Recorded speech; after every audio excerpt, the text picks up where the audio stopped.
Alam niyo ba guys, my maid Dingding is so kawawa. Ask me why. Maarteng wika ni Yvette sa kanyang mga kaibigan, sabay subo ng steak sa bibig habang nakapilantik ang daliri. Tumindig ang balahibo ni Dingding nang marinig ang kanyang pangalan. Nakatayo ito sa gilid. Nasa gitna siya ni Rafael at Yvette. Suot ang maid outfit na kulay itim at puti.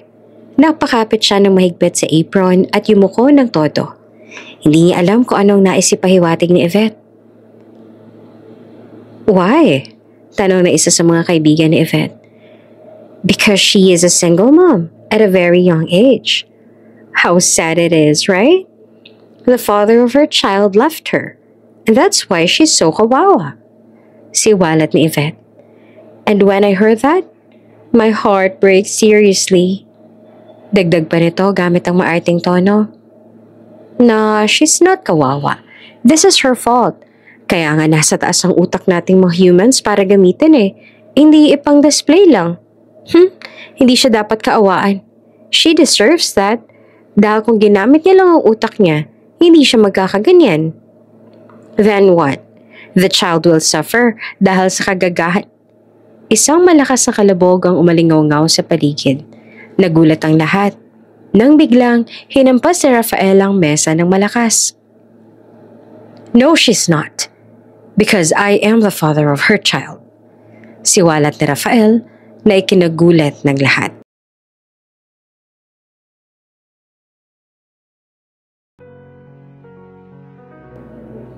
Pitong taon ang nakaraan sa isang party hop na pinagtatrabaho ni Diana Rivas o mas sinatawag na Dingding, nagsimula ang lahat.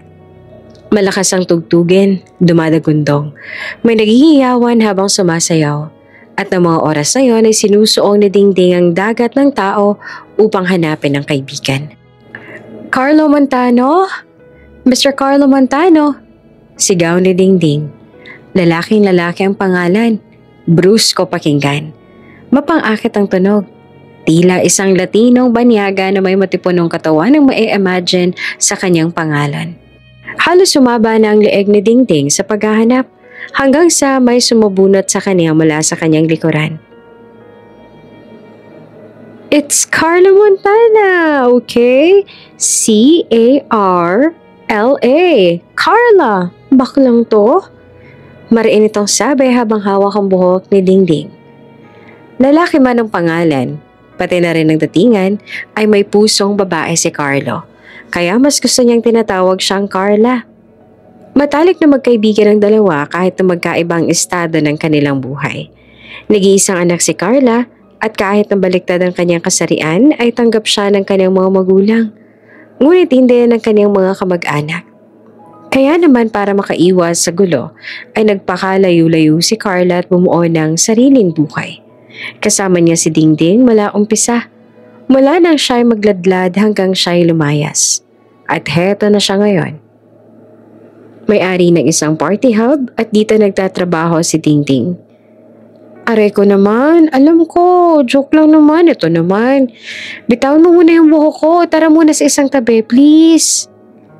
Nakarating ng dalawa sa isang tabi. May pinapirmahan si Dingding kay Carla. Paalis na rin sana si Dingding nang pigilan siya ni Carla. Bax, baka pwede mo akong samahan. Please, I need you. I need a companion. Please. Pakiusap ni Carla at umumutawi ang lungkot sa kanyang mga mata. Maraming tao noon sa party hub at ang ibig sabihin din nito ay marami rin siyang makukuhang tip. Nahahati ang isipan ni Dingding. Naawa siya sa kanyang kaibigan ngunit inaalala rin niya ang pwede niyang kitain. Pag ba sinamahan kita, buo pa rin ang araw ko? Plus, may tip pa ako? Tanong ni Dingding sabay halukip-kip.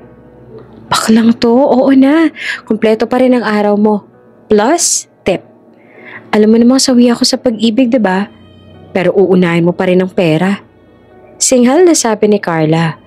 Yes, of course. Alam mo namang isang taon na lang makakapagtapos na ako. At pag-graduate ko, full-time na kitang matutulungan dito sa party hub. Ayaw mo ba nun? Win-win situation? Wika ni Dingding. Isang working student si Dingding. Dahil sa kahirapan ay ginagapang niya ang kanyang pag-aaral. Pahinto-hinto siya sa pag-aaral mula high school hanggang kolehiyo. Nag-iipon muna bago makapag-enroll sa bawat taon. Sa kabila ng kanilang pagkakaiba ay nagtutulungan ng dalawa. Si Dingding ang unang empleyado ni Carla sa kanyang party hub bilang waitress, janitress, cook at kung ano-ano pa. Nagiging all-around din si Dingding hanggang sa lumago ang party hub ng kaibigan. Nang gabing iyon, nagpakalango ang dalawa sa alak. Walwal kung walwal. Kahit na mataas ang alcohol tolerance si Dingding ay hindi niya kinaya ang kanilang pag-iinom ni Carla ng gabing iyon. Carla, madaling araw na. Mula alas 8 ng gabi, umiinom na tayo. Baka naman pwedeng bukas naman natin ito ituloy. Naduduling nang sabi ni Dingding sa kaibigan. Hindi pa ako lasing. Sabay taas ang basong nakabaliktad. Sinong may sabing lasing na ako? Napakamot na lang si Dingding sa kanyang ulo. Sinampal-sampal ang sarili at pinilit imulat ang mga matang bumabagsak na ng kusa. Okay, sige, tama na tong kalokohang to. Tara na. Walang sabi-sabay, hinila ni Dingding si Carla patayo. Tumawag din ito ng waiter upang tulungan siyang dalhin si Carla sa isa sa mga VIP room ng party hub. Sabi ko naman sa iyo, hindi pa ako lasing. Paulit-ulit na sabi ni Carla. Hanggang sa makarating sila sa room 8 ng VIP rooms. Sige na kuya, ako nang bahala dito. Utos ni Dingding habang nakaakbay sa kanyang bruskong braso ni Carla. Sigurado ka, Dingding. Pwede naman kami nang mag-asikaso kay Ma'am Carla. Wika ng isa sa mga waiter. Ay nako, wag na. Ako na, delikado ang buhay niya sa baklang to. Biro pa ni Dingding. Hoy, anong sinasabi mo dyan? Sita ni Carla. Wala. Ani naman ni Dingding. Sige, ikaw ang bahala. Nga pala, may customer na gustong kumausap kay Ma'am Carla. Paano po kaya yan? Pahabol pa ng waiter. Napapikit na lang si Dingding at huminga ng malalim. Sige, bigyan niyo ako ng mga 5 minutes, aasikasuhin ka lang si Carla. Nang gigigil man sa kaibigan ay hindi naman niya mapabayaan si Carla. Lalo na ang trabaho nito. Kaya naman matapos nitong ihiga si Carla sa kama at punasan ng mukha, ay pilit na inaya si Dingding ang sarili upang humarap sa customer. Yes sir, sorry for waiting. May emergency po si Ma'am Carla kaya ako po munang representative niya. Sambit ni Dingding nakapit sa kanyang ularan. Ganun ba? Okay lang, walang problema. Namumula man ang itsura at namumungay man ang mga mata sa kalasingan, ay nabigani naman ang itsura ni Dingding ang lalaki nitong kausap. By the way, I'm Rafael. Sabay abot ng kamay. Dingding, tugon naman ng dalaga. Mabuti na lang at naayos agad ni Dingding ang concern ng customer bago pa siya mawala ng kontrol sa sarili. Matapos silang mag-usap at pagtalikod ng customer ay kumapit si Dingding sa mesa dahil mabubuwal na siya dahil sa kalasingan. Ginawang gabay ni Dingding ang pader. Daig pa niyang nasa roller coaster na umiikot ng pabaliktad. Kaya ko to. Hanggang room 8 lang. Room 8, kahit hanggang pinto lang. Wika nito sa kanyang sarili. Sabay sa pag-ikot ng paligid na nagdodoble na rin ang kanyang paningin. Ang mga mata nito ay naniningkit sa pagtanaw ng bawat numero sa pinto. Haba lang to. Dito, anit at lumakad pa ng bagya. Hindi rin ito, isa lang ang umbok. Muli na naman siyang lumakad. At matapos ang ilang hakbang ay muling tumitig sa numero. Eto na yung room ko, may 2 umbok. Sa wakas, wika ni Dingding at gamit ang universal keycard na kanyang hawak ay nakapasok ito sa room 3. Kahit nakapikit ay kabisado ni Dingding ang silid at iisa lang naman ang itsura ng bawat VIP room kaya wala itong kamalay-malay na maling silid na pala ang kanyang napasukan. Natanaw na ito ng kama. Para siyang hinihila nito upang humiga. Kama, here I come. Wika ni Dingding sabay bagsak ng kanyang katawan sa kama at tuluyan na siyang nawala sa kanyang uliran. Oras ang lumipas at may pumasok na isang matipunong lalaki sa room 3. May bakas ang balba sa kanyang kantuhang mukha na tila inahit ilang araw na nakalipas. Matangos ang ilong na may maputing balat. Medyo wavy ang buhok nito na kayang hagurin ng kamay ng haba. May magandang mga mata na kulay brown. Nakasuot ng polo na bukas ang unang 3 botones. Kaya naman nakadungaw ang matigas nitong dibdib. I'll never trust them again. Wika nitong mag-isa habang pinipilit na makarating sa kama upang humiga. Buti na lang at nakapag-reserve na ako ng room kay Miss. Dahil sa kalasingan, ay hindi niya na maalala ang pangalan ng babaeng naging representative ni Carla. What's her name again? Nah, never mind. Basta sa magandang babae na yan. Nito habang pasuray-suray na naglalakad. Dahil kung hindi ko na alam ang mangyayari sa akin. I have a meeting to deal with tomorrow. I need to. Nahinto si Rafael. Kakahiga niya lang sa kama. Ngunit may matigas na bagay siyang nadaganan. Aray ko naman, ani ni Dingding. Tumabi ka na lang kung gusto mo, hindi yung dadaganan ka pa. Singal nitong sabi. Hindi na nag-isip si Rafael at tumabi na sa babae nagsasalita. Hindi niya rin naman alam kung siya ba'y nananaginip o totoong may babae sa kanyang silid. Agad itong umangat, pumasok sa kumot at tumabi sa babae na si Dingding. Kwarto ko to, ano ginagawa mo sa kwarto ko? Sita ni Rafael. Nakaharap si Dingding sa kanya. Magkalapit ang kanilang mga mukha. Ngunit dahil sa kalasingan ay pareho silang nakapikit na nag-uusap. Ano ba sinasabi mo dyan? Huwag kang kung ayaw mo, edi umalis ka. Ate nito. Halikan kita dyan eh. Ha? Ang lakas naman ng loob mo. Hindi mo naman kayang... Isang mainit na halik ang sumalubong kay Rafael, kaya hindi na nito natapos ang kaniyang sasabihin. Dala ng impluwensya ng alak, ang init ng kanilang mga katawan ay nagsanib. Nakapikit man ang mga mata, ang kanilang mga kamay ay ginagabayan ng init upang masiyasat ang bawat sulok ng kanilang katawan. Mula sa pag-aalis ng kanilang mga damit, hanggang tanging ang kwentas na lang ni Dingding ang natira. At tuluyan na isinuko ni Dingding ang kaniyang bataan. Matapos ang mapusok na gabi ay unang nagmulat si Rafael. Sakit ng ulo ko. Iaangat niya na dapat ang kanyang mga kamay ngunit nagulat siya dahil may nakayakap dito. Isang babaeng natatakpan ng mukha ng buhok at mahimbing na natutulog. Sino siya? Wika ni Rafael sa kanyang isipan. Gusto niyang hawiin ang buhok ng babaeng katabi, ngunit nahinto ito at nabaling ang tingin sa kwentas na suot nito.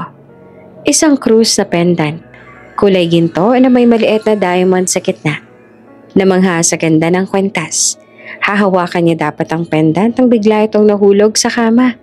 Sabay gumalaw si Dingding at bumaling patalikod kay Rafael, naiwan ang kwentas. Kaya naman marahan itong sinuot na Rafael sa dalaga.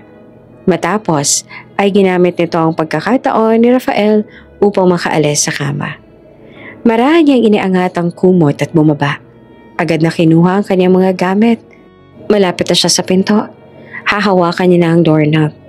Ngunit tila may nagsasabi sa kanyang isipan na sulyapan ng mukha ng babaeng kaniyang nakasiping.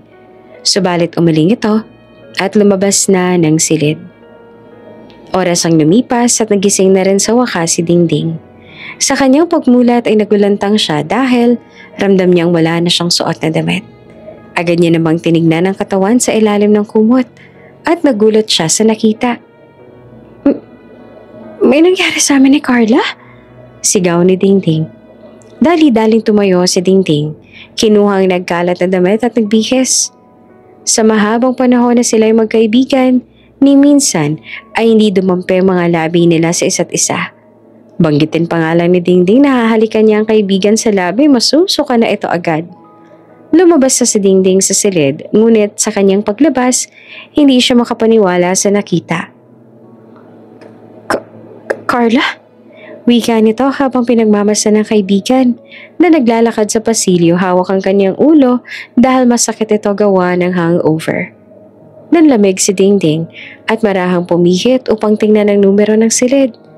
At sa kanyang pagbaling, nanlaki ang kanyang mga mata nang makita ang numero nito. 3.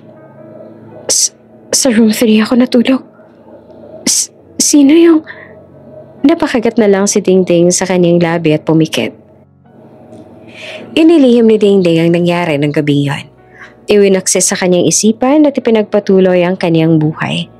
Ngunit pakalipas ang 2 buwan, may mga bagay na nagbago kay Dingding na hindi niya namamalayan.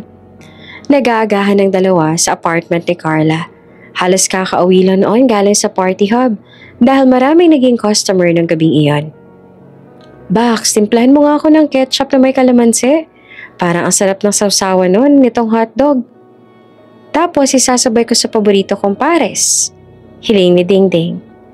Halos mabuga naman ni Carla ang kanyang kinakain nang marinig ang sinabi ni Dingding. Hoy, ayos ka lang, Bax? Ketchup at kalamansi? Hotdog at pares? Tumingin si Dingding sa kaibigan. Oo, bakit? Para kasi naghahanap ako ng maasim tapos may kaunting anghang tapos yung alat ng cheese sa hotdog sa ibabaw nitong pares. Parang sarap nun.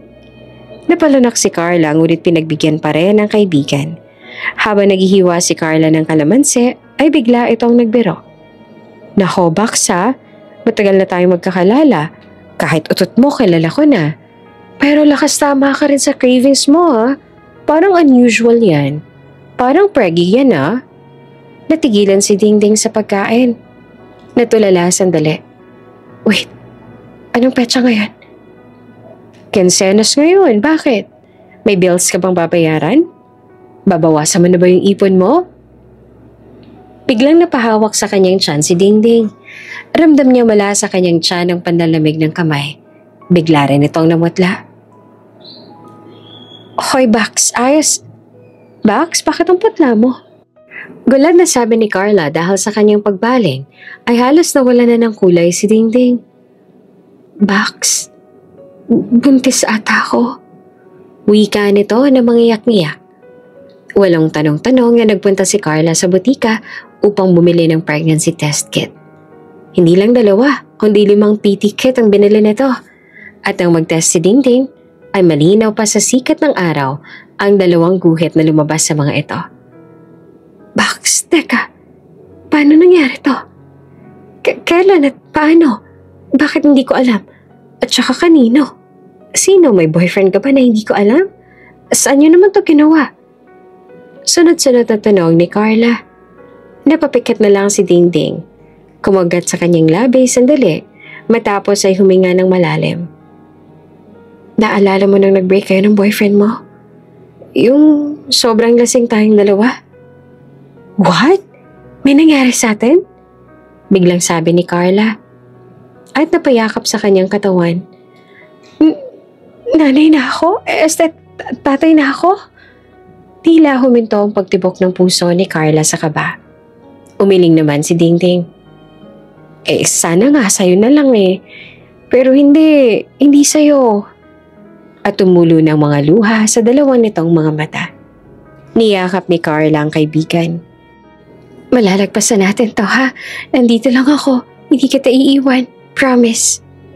Wika nito habang pumapatak din ng mga luha. Sinabi ni Dingding ang kanyang sitwasyon sa kanyang mga magulang. Inaasahan niyang hindi magiging madali ang pagtanggap nila sa nangyari sa kanya. Ngunit hindi niya akalain na sobrang mga salitang bibitawan ng mga ito sa kanya at kay Carla. Ayan na nga bang sinasabi ko sa'yo, Dingding. Kakasama mo sa baklang yan na pariwara tuloy yung buhay mo. Imbes na nagtatrabaho ka para mag-entrega ng pera, anong ginagawa mo? Sumama ka dyan para lumande. Anong gusto mong gawin namin dyan sa dinadala mo? Sumbat ng tatay ni Dingding. Anak naman, akala ko ba ikaw mag-aahon sa amin sa lecheng buhay na to? Tapos ngayon sasabihin mo na buntis ka? Nasaan ang ama niyan? Tinakbuhan ka. Kaya palpal ka sa amin. Dingding naman, ano na naman ang sasabihin ng mga kamag-anak natin? Na disgrasyada ka. Dalagang ina. Nakakadismaya ka, Dingding. Nasaan na yung sinasabi mo kapag nakapagtapos ka, giginawa ang buhay natin? Sa huli magpapabuntis ka lang pala. Di sana yung perang pinang-aral mo, binigay mo na lang sa amin. Nakakahiya ka. Kinakahiya kita. Dismayadong sabi ng kanyang ina. Bumuhos ang luha ni Dingding, ngunit sa kabila nito iniisip niyang kalmahin ang sarili at magpakatatag dahil alam niyang lahat ng kanyang nararamdaman ay nararamdaman din ng sanggol na nasa kanyang sinapupunan. Umiiyak man ay matapang na nagsalita si Dingding. Kung ikakahiya niyo lang po ako, lalo ng anak ko, mas mabuti pong umalis na lang ako.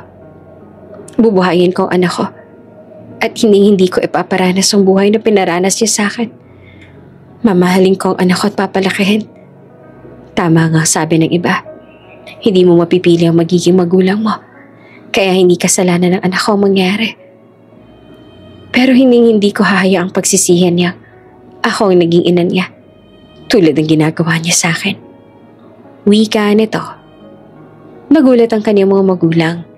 Makikipagsagutan pa sana sila, ngunit may idinagdag pa si Dingding bago tuluyang umalis. At isa pa nga po pala, mas naging pamilya po ang turing sa akin ni Carla kesa sa inyo. Itong baklang sinasabi ninyo, siyang gumabay sa akin sa tamang landas. Tumulong sa akin para maabot yung pangarap ko. Hindi tulad niyo na puro inaasa ang kaginhawaan ng buhay sa anak. Nagulat si Carla sa mga binatawang salita ni Dingding, ngunit hindi niya naman ito masisisi. Dahil ang akala niyang magiging sandalan niya sa oras ng kagipitan ay siya pang unang nanghusga sa kanya, higit kanino man. Bitbit ang kanyang personal na gamit ay tuluyan ng umalis si Dingding sa poder ng kanyang mga magulang. Si Carla ang kanyang naging sandigan ng mga oras na yon. Sa apartment na nito ni Carla tumira. Noong una ay ayaw ni Dingding na pumayag dahil sa hiya, ngunit sa huli napapayag din ito ng kaibigan. Si Carla ang kasama niya sa monthly check-up hanggang sa siya yung mga anak at ang perang dapat ay ipang-tuition niya ay ginamit niyang panggastos sa kanyang panganganak. Sigurado ka, pwede naman tayong humiram kina papa at mama. For sure, papahiramin ka naman nila. Para ka na rin nilang anak, parang little sister ko.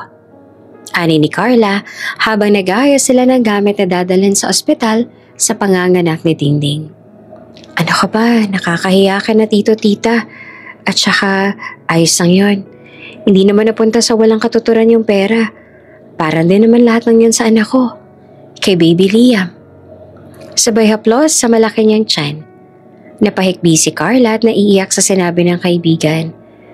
Bax, I'm very proud of you. Lalo kang naging strong. Naiiyak ako dahil mother ka na. At naninindigan ka para kay Bebe Liam. I'll support you along the way.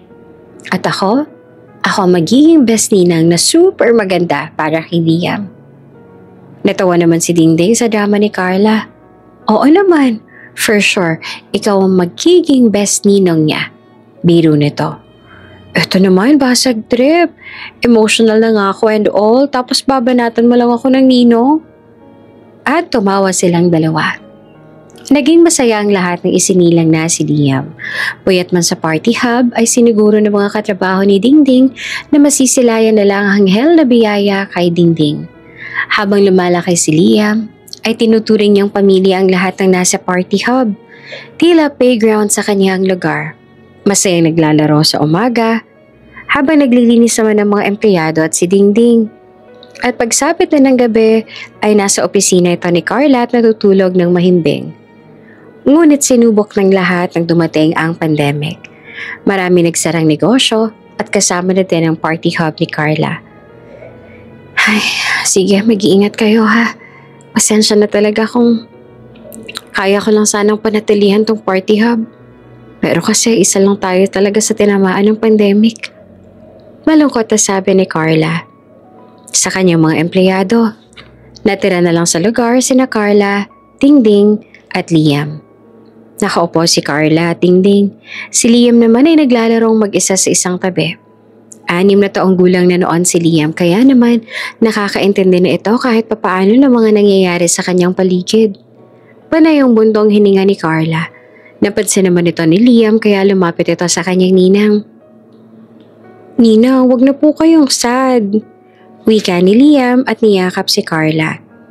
Pinipigilan ni Carla ang pag-iyak, ngunit nang yakapin siya ng inaanak ay hindi niya na napigilan ang kanyang mga luha. Nakatitig si Dingding sa magninang at may gumuhit ng ngiti sa kanyang mga labi nang makita ang ginawa ng kanyang anak.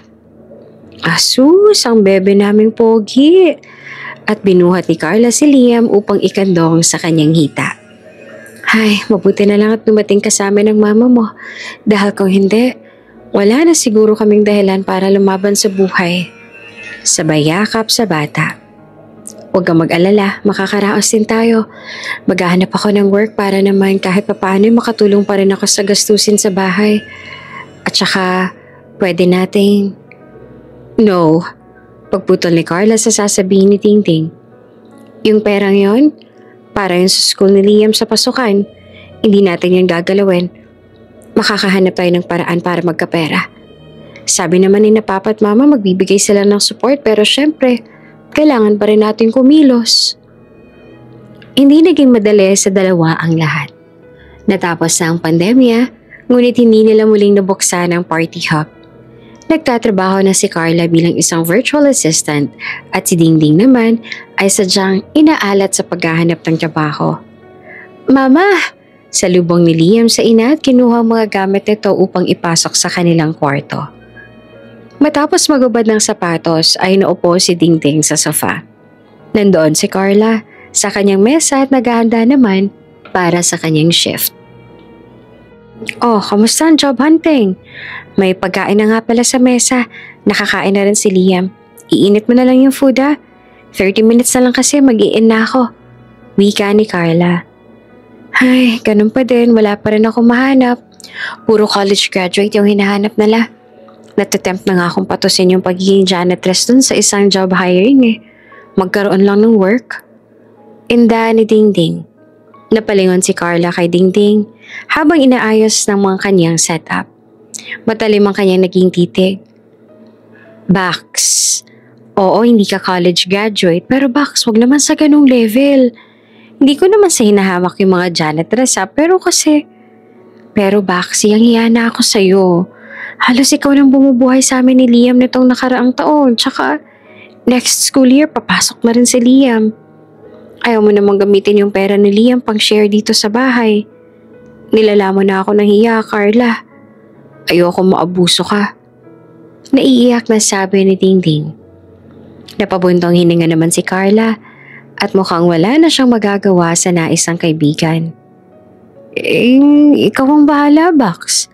Marangal na work naman ang pagiging janitress.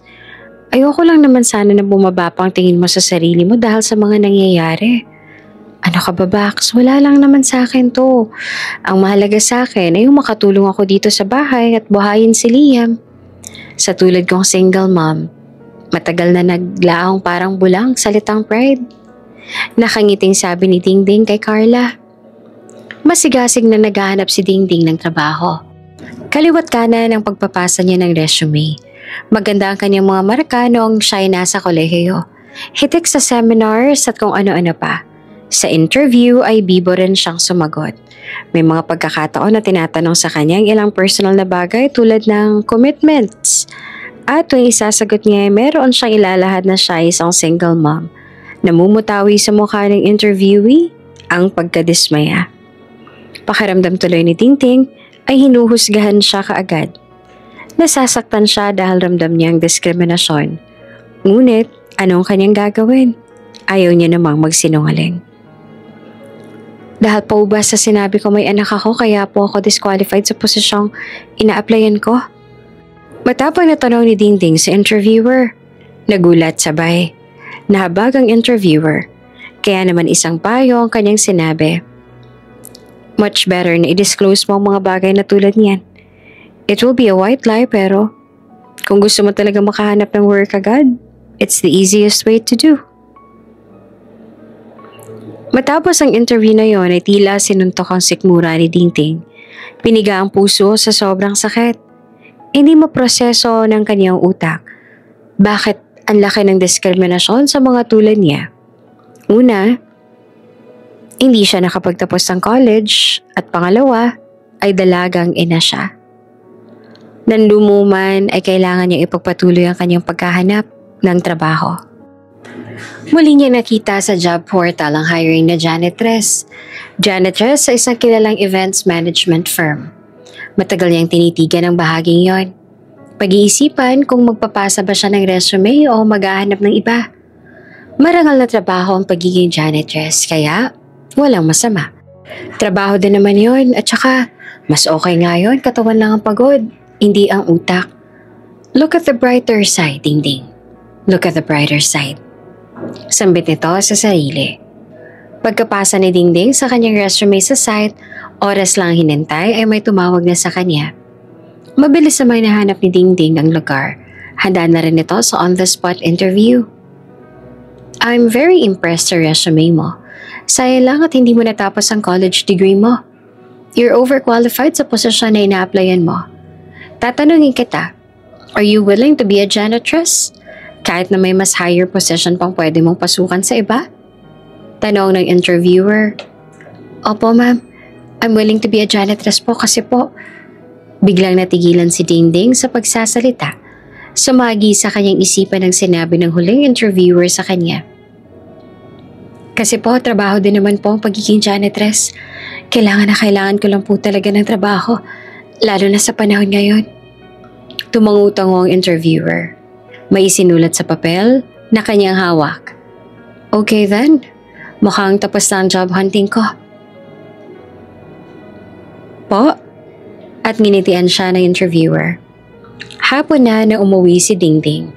Suot ang malaking ngiti ay masigla niyang binuksan ang pinto. At tulad ng kanyang inaasahan ay sinalubong siya ng kanyang anak na si Liam. Mama! Salubong nito sa ina. Bebe ko, nasan si Ninang? Tanong nito. Walang sabi-sabing tumakbo si Liam sa kanyang ninang na kasalukuyan namang nagluluto ng hapunan. Tinawag niya ito ngunit sa pagbaling ni Carla ay nasa kusina na si Dingding. Oh, Bax, maaga ka yata ngayon. Kamusta ang job hunting? Tanong ni Carla. Bax, may work na ako. May work na ako. Tumatalong sabi ni Dingding. Pinag-usapan nila ang masayang kaganapan habang maagang naghahapunan. Noong una ay nakaramdam si Carla ng awa sa kaibigan. Alam niyang hindi deserve ni Dingding na ganoong posisyon. Ngunit nang makita nito ang kislap sa mga mata ng kaibigan, Mama, proud na proud po ako sa inyo dahil may work ka na po. Masayang sabi ni Liam. Hayaplos naman ni Dingding ang ulo ni Liam. Salamat anak. Mabilis na nakapagsimula si Dingding. At heto na siya ngayon, nakatayo. Hawak ang mga gamit, panglinis at handa nang sumabak sa trabaho. Itong floor na tong linisin mo, madali lang naman linisin ang area na to dahil inuobliga din namin ang bawat employee na linisin ang kani-kanilang workstation. Mahirap na kasing pakialaman ng pwesto nila lalo na't puro paperwork ang ginagawa dito. Kukunin mo lang ang mga basura nila, magwalis, mop, and then puna sa mga glass dividers. Minsan mag-a-askin sila ng help na ipadalang ilang documents sa ibang floor or tulungan sila sa pag-photocopy. Mga ganun lang naman. Paliwanag ni Len, ang sekretarya. Nilibot ni Dingding ang kanyang mga mata sa paligid. Alam niya sa kanyang sarili niya, kaya niyang trabaho. Hindi naman bago sa kanyang paglilinis dahil all around siya sa party hub. Ang medyo mahihirapan ka lang ay sa part na yun at itinurong opisina. Yun ang office ni Sir Villafuerte, ang CEO ng company natin. Panimula nito. Super metikuloso yan siya. Ayaw niya makakakita ng kahit anong alikabok sa office niya. Gusto niya organize ang lahat. Kung paano niya ito iniwan, ganun din dapat yun madatnan. Walang bakas ang fingerprint pang salamin. Kahit ang handle ng pintoy dapat sobrang kantab, lalo na sa mesa niya. Okay po, tatandaan ko po. At heads up lang ha, madalas matulog si sir sa office niya kaya ma-advise ko sa'yo tuwing may meeting siya or early morning ka maglinis para pagising niya galing room niya, malinis ng office niya. Paliwanag ng kanyang head. Remember, office, banyo lang ang dilinisin mo. Wala nang iba. Tumangutango si Dingding at tinatak sa isip ang mga sinabi ni Len. Isa pa nga pala, nasa expo pa siya ngayon. Kaya tables and chairs pa lang nasa office dahil pinaparenovate niya yan bago siya umalis. Unang araw pa lang ay pinagbutihan na ni Dingding ang pagtatrabaho. Palagi siyang may suot ng ngiti sa kanyang mga labi. Good morning, good afternoon, at kung minsan pa, good evening ang palagi niyang bate. Maliksi rin siyang utusan. Kahit panik-panaog siya sa hagdan o sa elevator ay ayos lang. Agad niya namang nakasundo ang mga tao sa palapag na yon. Masaya si Dingding sa kanyang trabaho. Hindi niya alintana ang kanyang posisyon. Ang mahalaga ay may pera na siyang pang-ambag sa bahay. Kaka-withdraw lang ni Dingding ng una niyang sahod. Hindi man buo ang sahod ni Dingding dahil naabutan siya ng cut-off, ay masaya ito dahil ito ang unang perang kanyang iaabot kay Carla bilang ambag sa bahay. Bukod doon, ay mabibila na ulit niya ng pasalubong ang anak at matitreat niya na ang dalawa ng masarap na hapunan. Naks, first sahod. Baka naman. Biro pa ni Lenlen. Napakamot si Dingding sa kanyang batok. Naku, gustuhin man kitang ilibre pero okay lang ba kung next time na lang? May mga bills pa kasi akong kailangang bayaran tsaka pasalubong. Nahinto si Dingding sa pagsasalita. Nag-aalangan kung dapat mang sabihin ang tungkol sa anak. Nakatitig lang noon si Len. Hinihintay ang susunod na sasabihin ng kasama. Pasalubong sa kasama ko sa bahay. Kasi syempre 'di ba unang sahod, dapat magkaroon kami ng mini celebration. Bala ko siyang i-treat ngayon. Palusot pa ni Dingding. Akala ko sa anak mo. Ani ni Len. Namutla bigla si Dingding. Nataranta. Hindi niya alam kung paanong nalaman ni Len ang tungkol kay Liam. Yung wallpaper mo sa cellphone mo. Anak mo siya, hindi ba? Dagdag ni Len. Eto ba? Pamangkin ka to. Depensa ni Dingding, sabay pakita ng kanyang wallpaper. Ay, sorry, akala ko anak mo. Pamangkin mo pala. Ayos lang, walang problema. Maliit na bagay. Wika ni Dingding na tila nanlalatat, pahina ng pahina ang tinig. Ang kaninang saya ay biglang naglahong parang wala. Matapos bumili ng masarap na ulam at spaghetti sa isang sikat na fast food chain, ay nanlalatang naglalakad si Dingding pa uwi. Dapat ay puno siya ng enerhiya tulad ng kanina. Dapat ay sobrang saya niya dahil may pasalubong siya sa kanyang anak. Ngunit, kabaliktaran ang kaniyang nararamdaman. Nasa harapan siya ng pinto. Dingding, mamaya mo na isipin ang nararamdaman mo. Dapat maging masaya ka.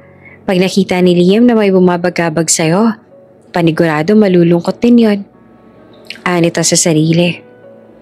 Pagbukas si Dingding ng pinto, suot niya ang peking ngiti. Pilit na tawa.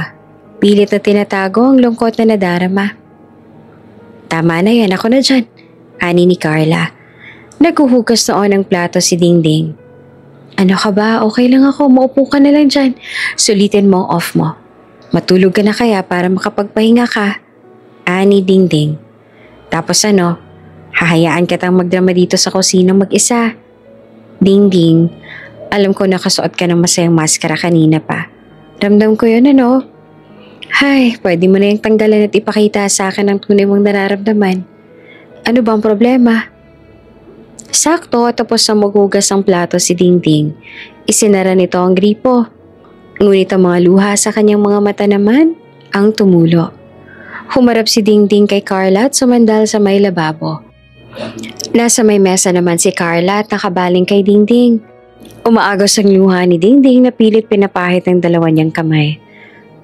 Bax, masama ba akong ina kung itinatanggi kong anak ko si Liam? Umiiyak na tong sabi. Gulat ang unang reaksyon ni Carla. Sunod ay inis. Dahil bakit kailangan gawin yun ni Dingding? Ngunit natunaw ang kanyang inis sa makitang mukha ni Dingding na sobrang nasasaktan sa kanyang ginawa. Hindi naman nagsalita si Carla. Nakatitig lang ito sa kaibigan. Hindi niya alam kung anong dapat sabihin. Naguguluhan kung dapat ba siyang magalit o intindihin na lang ito sa nangyayari. Carla, alam kong galit ka. Sabunutan mo ako, sige. Sigawan mo ako, awayan mo ako, please. Alam ko naman mali yung ginawa ko. Walang tamang dahilan sa ginawa ko. Masakit-sakit. Umiiyak nito ang sabi. Tumayo si Carla at tumabi sa kaibigan. Bax, hindi naman ako pinanganak kahapon. Alam ko kung gaano kang ka-proud sa anak mo, kay Liam. Alam ko din na mapanghusga ang buong mundo sa tulad ko at sa tulad mo. Naiintindihan ko ang nagawa mo. Alam kong masakit na hindi mapagsigawan kung gaano kagwapo si Liam. Kapait. At higit sa lahat, kung gaano mo siyang kamahal. Handa mong gawin ang lahat para sa kanya. May mga bagay lang talaga sa mundong to na kailangan muna nating ilihim para sa ikabubuti ng lahat. Pero sana, huwag mawawala sa puso mo kung sensyang nararamdaman mo tuwing itatanggi mo si Liam bilang anak mo. Dahil higit kanino man, siyang pinakamasasaktan, okay? Nauunawaan kita, Dingding. Payo ni Carla. Gumaan ang pakiramdam ni Dingding. Matapos ang pag-uusap na yon ay pumunta agad si Dingding sa silid nilang mag-ina. Tumabi sa anak at niyakap ito ng mahigpit habang ito ay natutulog. Pangako anak, magiging maayos ang lahat. Magiging permanente lang ako sa trabaho. Ipapakilala kita kahit kanino at hindi kita ikakahiya. Wika nito sa kanyang isipan habang patuloy na umaagos ang luha sa kanyang mga mata dahil sa sakit na nararamdaman. Panibagong umaga ang dumating. Nakaranas man ng lungkot si Dingding ng araw na yon ay muli itong umite upang lumaban sa buhay. Lumaban hindi lang para sa kanyang sarili kung hindi para sa kanyang anak na si Liam. Dingding, ihanda mong sarili mo. Humahanga sa sabi ni Len. Bigla namang kinabahan si Dingding dahil nanlalaki mga mata ni Len habang nagsasalita. Makikita din sa kanyang mukha ang pagkataranta. Bakit? Kabadong tanong ni Dingding. Malinis sa mga office, sir? Yung mga basurahan ba walang laman? Yung mga salamin na punasan mo na ba? Sunod-sunod na tanong ni Len. Oo, kaninang umaga naglinis ako doon. Teka, ulitin ko kaya. Pasadahan ko kaya ng punas at mop. Ano sa tingin mo? Pati si Dingding ay natataranta na din dahil kay Len. Oh, sige, mabuti pa nga. I-announce ko lang sa lahat para makapagandaan na rin sila sa pagdating ni sir. Matapos i-anunsyo ni Len sa lahat ang pagdating ng kanilang boss, ay muli niyang pinuntahan ng opisina upang tingnan. Nadatnan niya doon si Dingding na naglilinis kaya naman nagkusa na siyang tumulong sa paglilinis. Hindi naman sa tinatakot kita pero super metikuloso kasi talaga ni Sir Rafael. Ani ni Len habang nagpupunas ang bintana. Walang nakakatagal na utility sa kanya. Mabait naman siya kaso nga lang, super OC niya, malakas ang power trip. Minsan naman, sala sa init, sala sa lamig. Di ko nga maintindihan kung paanong linis bang gusto niyan minsan. Hindi pa ito malinis para sa kanya? Nagtatakang tanong ni Dingding. Kumikinang ang mga bintana na bakas ng fingerprint ay wala. Pwede nang manalamin sa sahig sa sobrang kintab. Nakaayos na din ang mga silya. Wala pa namang mga muebles kaya nawawalis pa at namamap ni Dingding ang lahat ng sulok ng opisina. Ultimo doorknob ay kanilang pinupunasan. Inilibot ni Len ang kanyang mga mata upang tingnan kung ano pang lugar ang hindi pa nililinis. Sa totoo lang ganitong linis ang gusto ni Sir. Nakalinya ang lahat. Walang nakatabinging bagay. Kahit yung mga upuan gusto nun pantay-pantay ang pagkakapasok sa mesa. At very good ka sa part na kahit ilalim ng mesa, makintab at walang alikabok. Sa palagay ko naman, papasa ka kay Sir. Sana. Kasi kung hindi, ay nako, sa labas ng building na to tayo magkikita. Ani ni Len. Hindi alam ni Dingding kung papuri ba yun o pananakot. Huminga na lang ito ng malalim at umaasang hindi naman hahantaw ang lahat sa kanyang pagkasisante. Nang matapos na silang maglinis ay pinatay na ni Dingding ang mga ilaw at isinara ang pinto. Sinulyapan pa niya ng ilang beses ang silid bago tuluyang umalis para masigurong malinis at maayos ang lahat. Ngunit ngayon niya lang napagtanto ang isang bagay. Villafuerte. Rafael? Hindi naman siguro. Wika nito sa kanyang isipan bago tuluyang isinara ang pinto. Lumipas ang maghapon at uwian na. Nasa locker room na ang dalawa at kinukuha ang kanilang mga bag. Hay, out na rin tayo sa wakas. False alarm lang naman siguro yung kanina, no? Pinakabalang tayo. Inda ni Len. Baka nga. Pero mas okay na rin yung nangyari kasi nabalaan mo ako kung gano'ng kami tukulosi si Sir Rafael. Ani ni Dingding. Naku, wala yun. Ano ka ba? Humarap si Len kay Dingding. Ganito. Bukas, agahan mo na lang ang pasok ha para mapunasan mo ulit. Yung table ni Sir in case lang na bigla siyang dumating. Yun kasi yung pinakamahalaga sa kanya. Yung table niya, dapat malinis. Hindi lang malinis kung hindi sobrang linis. Paalala pa ni Len. Tumatak naman yon sa isipan ni Dingding. Kaya naman kinabukasan maaga siyang pumasok. Isang oras ang kanyang inilaan para muling linisin ang opisina ng boss nilang mitikuloso. Habang nagpupunas ng mesa, bigla niyang naalala ang anak. Ang kanilang mesa sa pagkainan ang pinakanililinis nito sa lahat. Pinupunasan at ayaw na may bakas ng tubig na mamamarka. Kahit sa mura nitong edad ay tiklop sila ni Carla sa tuwing si Liam ang magsisermon sa kanila tungkol sa paglilinis ng bahay. May gumuhit naman ng ngiti sa labi ni Dingding. Habang paulit-ulit na pinupunasan ng mesa ay biglang bumukas ang pinto ng banyo. Nawala ang ngiti nito sa labi at napalitan ng takot. Agad na pumaling sa direksyon ng banyo. Bukas ang ilaw, matapos ay may lumabas na isang lalaki. Wala itong suot na pangtaas, tanging tuwalya lang nakatakip sa baba. Natatakloban ng isa pang tuwalya ang ulo nito na tila tinutuyo ang buhok. Tumindig si Dingding ng diretso, hindi alam kung saan titingin. Sa abs ba ng lalaking lumabas sa banyo o sa sahig? Sisigaw ba siya ng magnanakaw o hihingi ng tulong?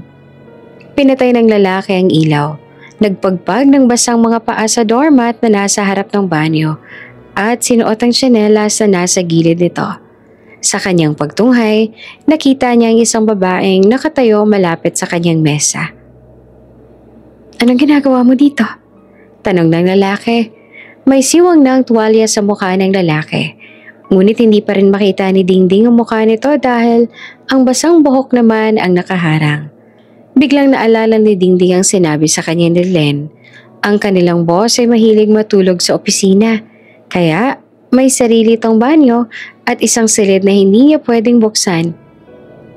Sir, ako po yung bagong janitor sa floor na to. Dingding po ang pangalan ko. Pakilala nito sa kanyang sarili. Gusto mang humarap ng maayos si Dingding bilang respeto ay hindi niya magawa. Masyado siyang naaakit sa matipuno nitong katawan, lalo na sa abs nitong nakabalandra sa kanya. Kaya naman kaysa sabihan siyang bastos, ay humarap pa rin ito sa kanyang boss at tinakpan ng mga mata ng dalawa niyang kamay. Natawa ang lalaki. Hindi ito umalis sa kanyang pwesto at tinuyo na ang buhok sa pamamagitan ng tuwalya sa kanyang ulo. Sorry kung naabutan mo akong ganito. Hindi ko alam na papasok ka ng ganitong kaaga. Pwede ka bang lumabas muna nitong office? Magbibihis lang ako para makapag-usap tayo ng maayos. Utos ng lalaki. Walang dalawang salitang kumaripas ang lakad si Dingding at lumabas ang silid. Pagkasara nito ng pinto ay pumunta ito sa isang sulok. Sumandal sa pader at napahawak sa kanyang dibdib. Ay, hindi ko kinaya si Sir. Aatakin nata ako sa puso. Wika nitong mag-isa. Ilang minuto pa ang nakalipas ay nakapagbihis na si Rafael. Sa pamamagitan ng intercom ay tinawag nito si Dingding na nakaabang na noon sa may pinto. Pagpasok ni Dingding ay nakayuko ito ng todo. Good morning po, sir. Bati nito sa kanyang boss. Good morning din, Miss Rivas. Wika ng boss. Tumunghay si Dingding ngunit nang makita niyang mukha ng kanyang boss mula sa pwesto nito ay tumindig ang kanyang balahibo sa buong katawan na tila nakakita ng multo. Miss Rivas, have a seat. Wika ng kanyang boss. Pilit na kinakalma ni Dingding ang sarili. Nakapamulsya siya ng mga oras na yon. Hawak ang panyo sa loob at mahigpit niya itong pinipiga. Doon niya binubuhos ang lahat ng kanyang kaba. Naupo si Dingding sa silyang nasa harap ng kanyang boss at nagsimula na silang mag-usap. Sa kulang isang buwan ni Dingding na nagtatrabaho bilang janitress, ngayon lang niya nasilayan ang mukha ng kanilang boss, si Mr. Villafuente, Rafael Villafuente, at ang kalabot ang hatid nito sa kanya. Wala pang 10 minuto silang nag-uusap tungkol sa mga patakarang ni Rafael sa kanyang opisina. May papuri din itong natanggap galing sa boss sa mitikuloso. Natuwa ito sa paraan ni Dingding na linisin ang kanyang opisina. Ngunit para kay Dingding, ito na ang pinakamatagal na 10 minuto ng kanyang buhay. "Welcome to the company, Miss Rivas." Pagtatapos ang kanilang usapan, sabay abot ng kanyang kamay kay Dingding. Salamat po, Mr. Villafuente. Dingding na lang po ang itawag niyo sa akin." Wika ni Dingding at nakipagkamay dito. Tila may dumaloy naman ang kuryente sa katawan ni Rafael.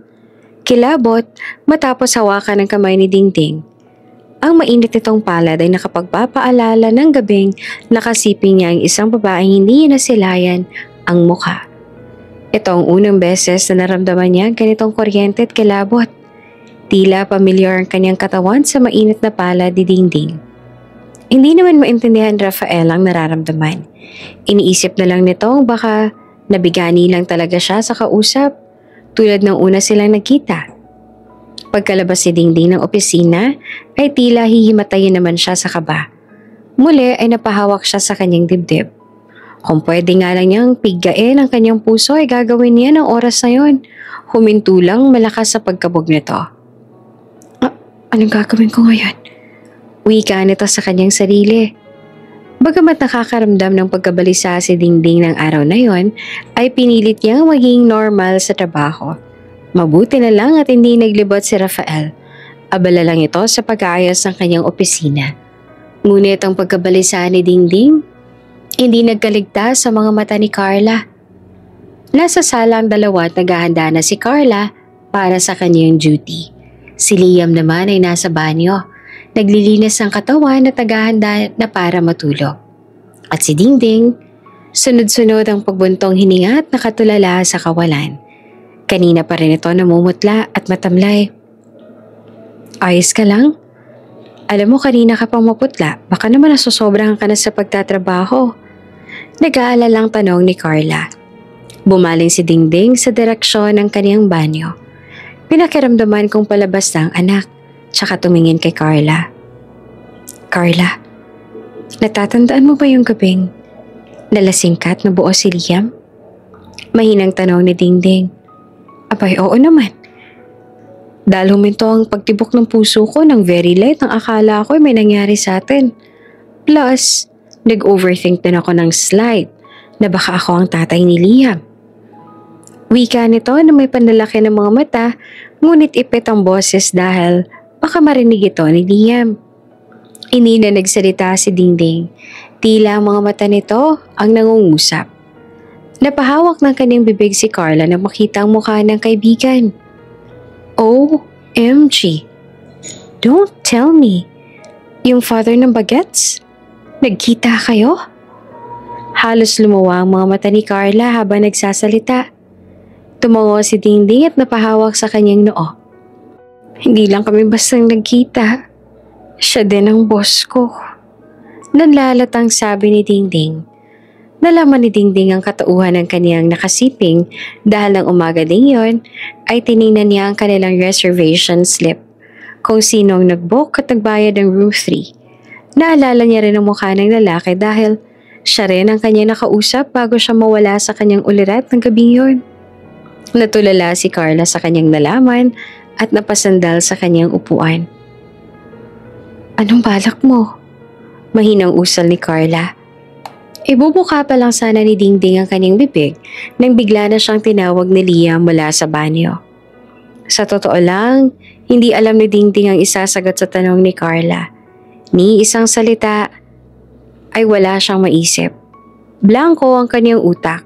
Hindi alam ang kanyang gagawin. Hindi na bumalik si Dingding sa sala. Matapos magbihis ni Liam ay sabay nang pumuntang kwarto ang mag-ina.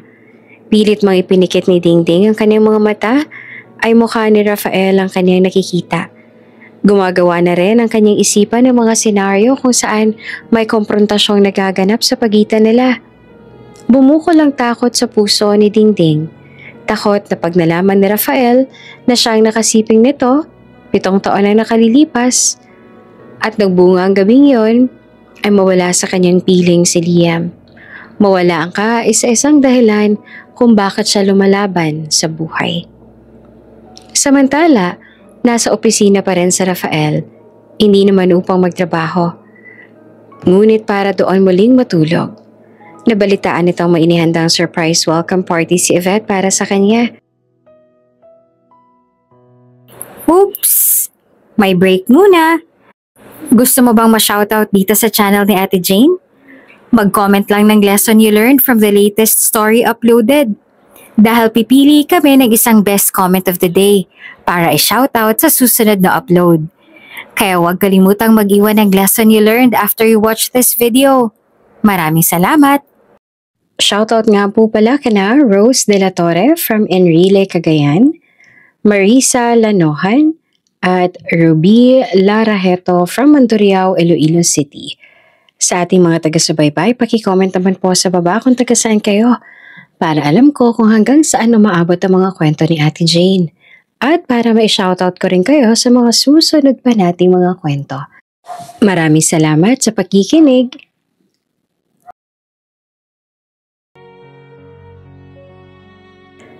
Ang ingay ng party at pakikipagkwentuhan sa mga taong hindi naman niya gaanong kilala ang pinaka-kinatatamarang gawin ni Rafael. Mas gugustuhin pa niyang matulog o hindi kaya ay pumunta sa food park na palagi niyang pinupuntahan kung saan nakakasalamuhan niya ang tunay na tao. Nakaupo siya sa sofa, katapat ng kanyang mesa at masayang kinakain ang kanyang hapunan. Habang kumakain, titig na titig si Rafael sa hawak niyang papel. Ito ang resume ni Dingding. Alam niya sa kanyang sarili na minsan na silang nagkita ni Dingding. Minsan niya nang hinangaan ang kinitong ganda, talino at personalidad. Alam niyang hindi basta-bastang babae si Dingding, ngunit ang pinagtataka niya, paano ito humantong sa pagiging janitress? Subalit sa kabila nito ay mas naging matimbang ang paghanga ni Rafael kay Dingding sa kabila ng pagiging janitress nito. Ang bilugan nitong mga mata at maikling buhok na bumagay sa kanyang palabang mukha. Ang titig na may laman. Ang mga matang nangungusap. Tila isang babaeng hindi magpapaapi sa laban ng buhay. At ang mga katangiang yon ang mas nakaakit kay Rafael. Lumipas ang mga araw, ramdam ni Rafael kung gaanong kailap si Dingding sa kanya. Hindi ito umiiwas ang tingin, ngunit matipid itong makipag-usap sa kanya.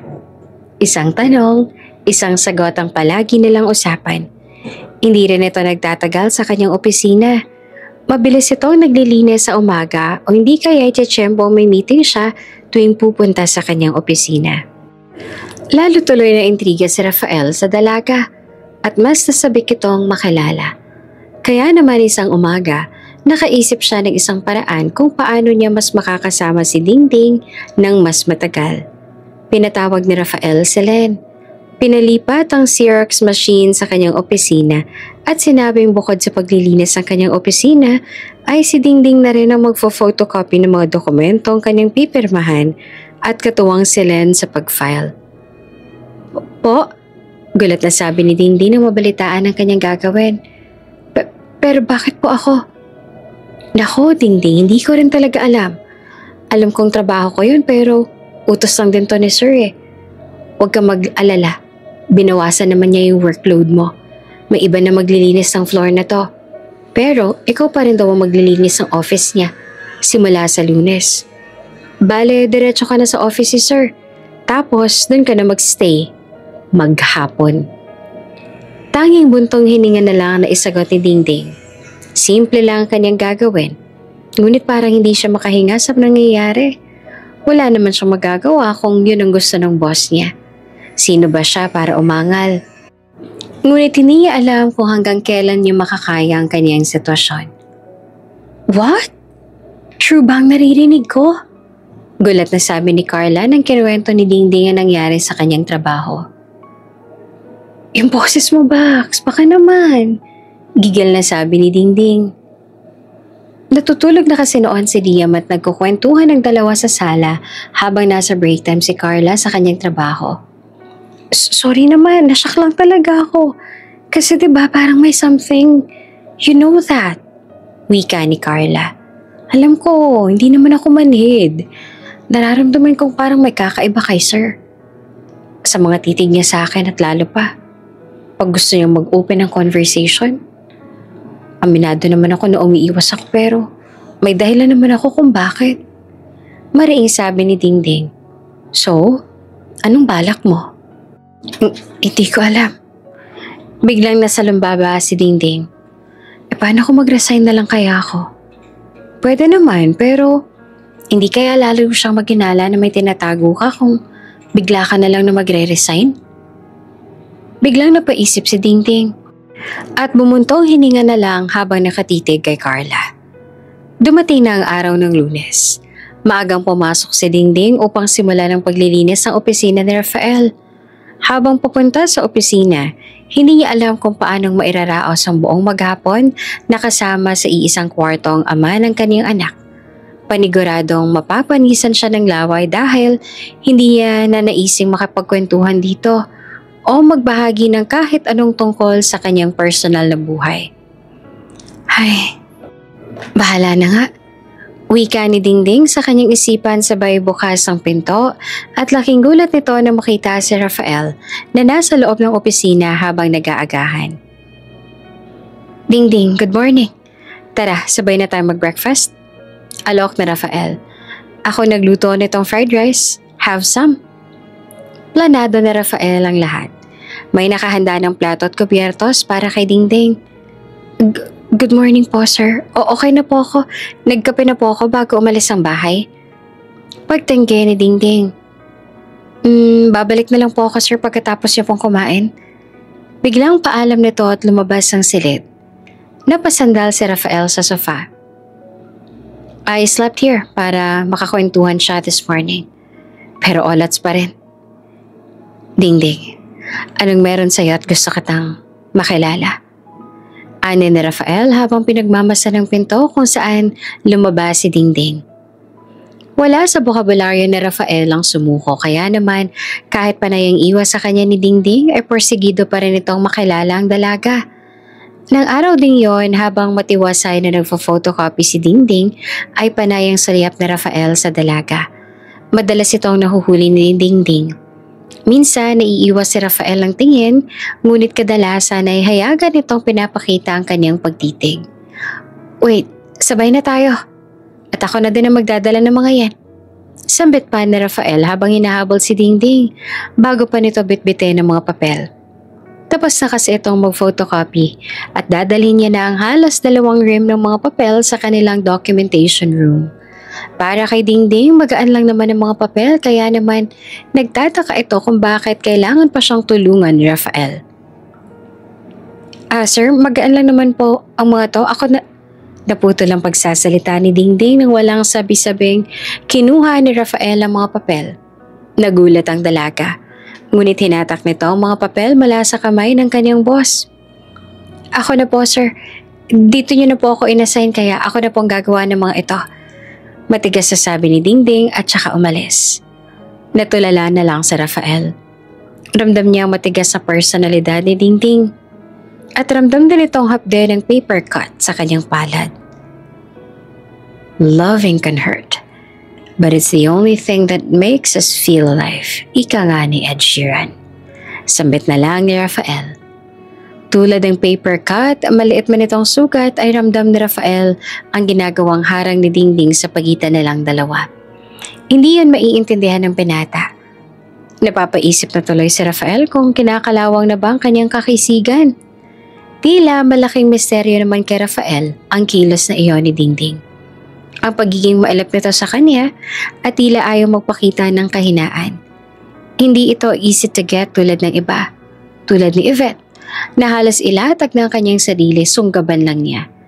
Nagiging palaisip pa nito sa binata at tuwing nakikita niya si Dingding sa kanyang harapan habang nagpo-photocopy o hindi kaya naglilinis ay lalo lang itong naiintriga at nabibigani sa dalaga. Ang maliksi nitong mga kilos na nagpapahiwatig na hindi niya kailangan ng kung sino man para siya ay alalayan. Kung gaano itong kadedicated sa kanyang trabaho kahit siya ay isang janitress lang. Ang mga ngiti nito sa umaga hanggang uwian na nagbibigay buhay kay Rafael kahit na tuwing haharap ito sa kanya ay blankong mukha ang pinapakita nito sa kanya. Mas nagiging porsigido si Rafael na magpapansin sa dalaga.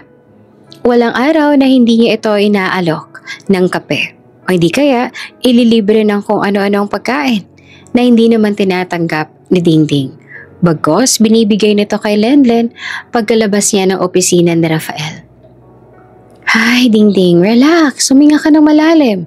Hinga. Wika nito habang nakapikit at pilit na kinakalma ang sarili.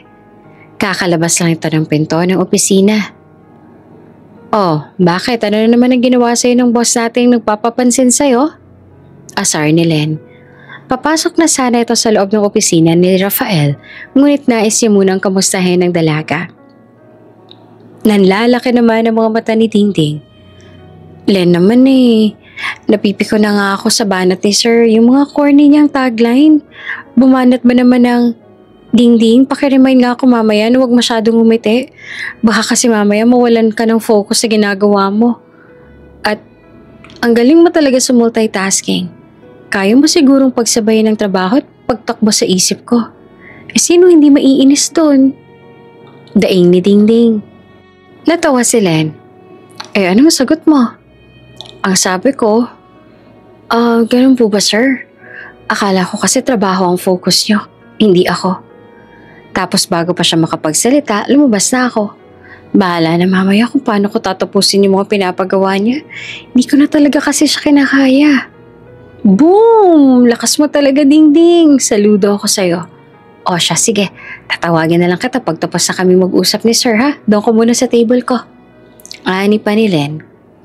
Pagpasok ni Len sa opisina, nanlaki pa rin ang mga mata ni Rafael. Alatang hindi makapaniwala sa sinabi sa kanya ni Dingding. Sir, ayos lang po ba kayo? Tanong ni Len nang makita si Rafael na sa ganoong itsura. No, I'm not okay today, Len. Tell me, pangit ba ako? Hindi ba ako kaakit-akit or nangalawang na ba ang charm ko? Halata sa mukha ni Rafael ang pagkadismaya. Sir, isa po kayo sa mga iyong bachelor ngayong generation. Kahit po sino babae na kindatan niyo, panigurado kikiligin. Yun nga lang, iba lang po talaga siguro si Dingding. So, what should I do? Talagang gusto niyo po siya, sir, ano? Mapangahas na tanong ni Len. Yes, I like her. I really like her. She has a thing na hindi ko maintindihan. I'm super attractive to her, and I really want to know her. The eagerness and the curiosity kill me so much. I must do something, Len. Nakita ni Len sa mga mata at dama sa mga salita ni Rafael na seryoso ito sa kanyang sinasabi. Kaya naman, bilang tapat na sekretarya ay may naisip itong plano upang maisakatuparan ang nais ng kanyang boss. Kinabukasan habang naglilinis ng estante si Dingding sa opisina ay biglang may sinabi si Rafael. Dingding, paki-receive naman yung package sa baba at isukat mo yun for fitting. Magpatulong ka kay Len if need ng adjustment para may paayos natin kaagad. Then mag-file ka ng undertime. Wika ni Rafael habang siyang nagbubuklat ng mga papel. Bakit po sir? Pagtataka ni Dingding. We're going to an event this evening at ikaw ang sasama ko. I'll fetch you at exactly 8 p.m. sa bahay niyo. So you must prepare yourself early. Po? Biglang bumaling si Dingding at nanlaki ang mga mata. Tuloy pa rin si Rafael sa pagbuklat, kalmado. Ngunit sa kaibuturan ng kanyang puso ay halos magtatatalo na ito sa tuwa dahil alam niyang magtatagumpay ang plano. You heard me? Do I have to repeat what I've said? Masungit itong tanong. Napakagat ng kanyang labi si Dingding. Hindi po, sir. Ang ibig ko pong sabihin ay, bakit po ako? Hindi po ba dapat si Len ang kasama ninyo? Huminto si Rafael sa kanyang ginagawa at tumingin kay Dingding. Matalim ang kanyang mga titig at punong-puno ng otoridad. Ikaw ang gusto kong kasama. Baks, anong gagawin ko? Namumroblemang daing ni Dingding pagkatapos niyang ikwento ang lahat ng pagka-uwi niya. Maaga siyang pinauwi ni Rafael upang makapaghanda para sa event mamaya.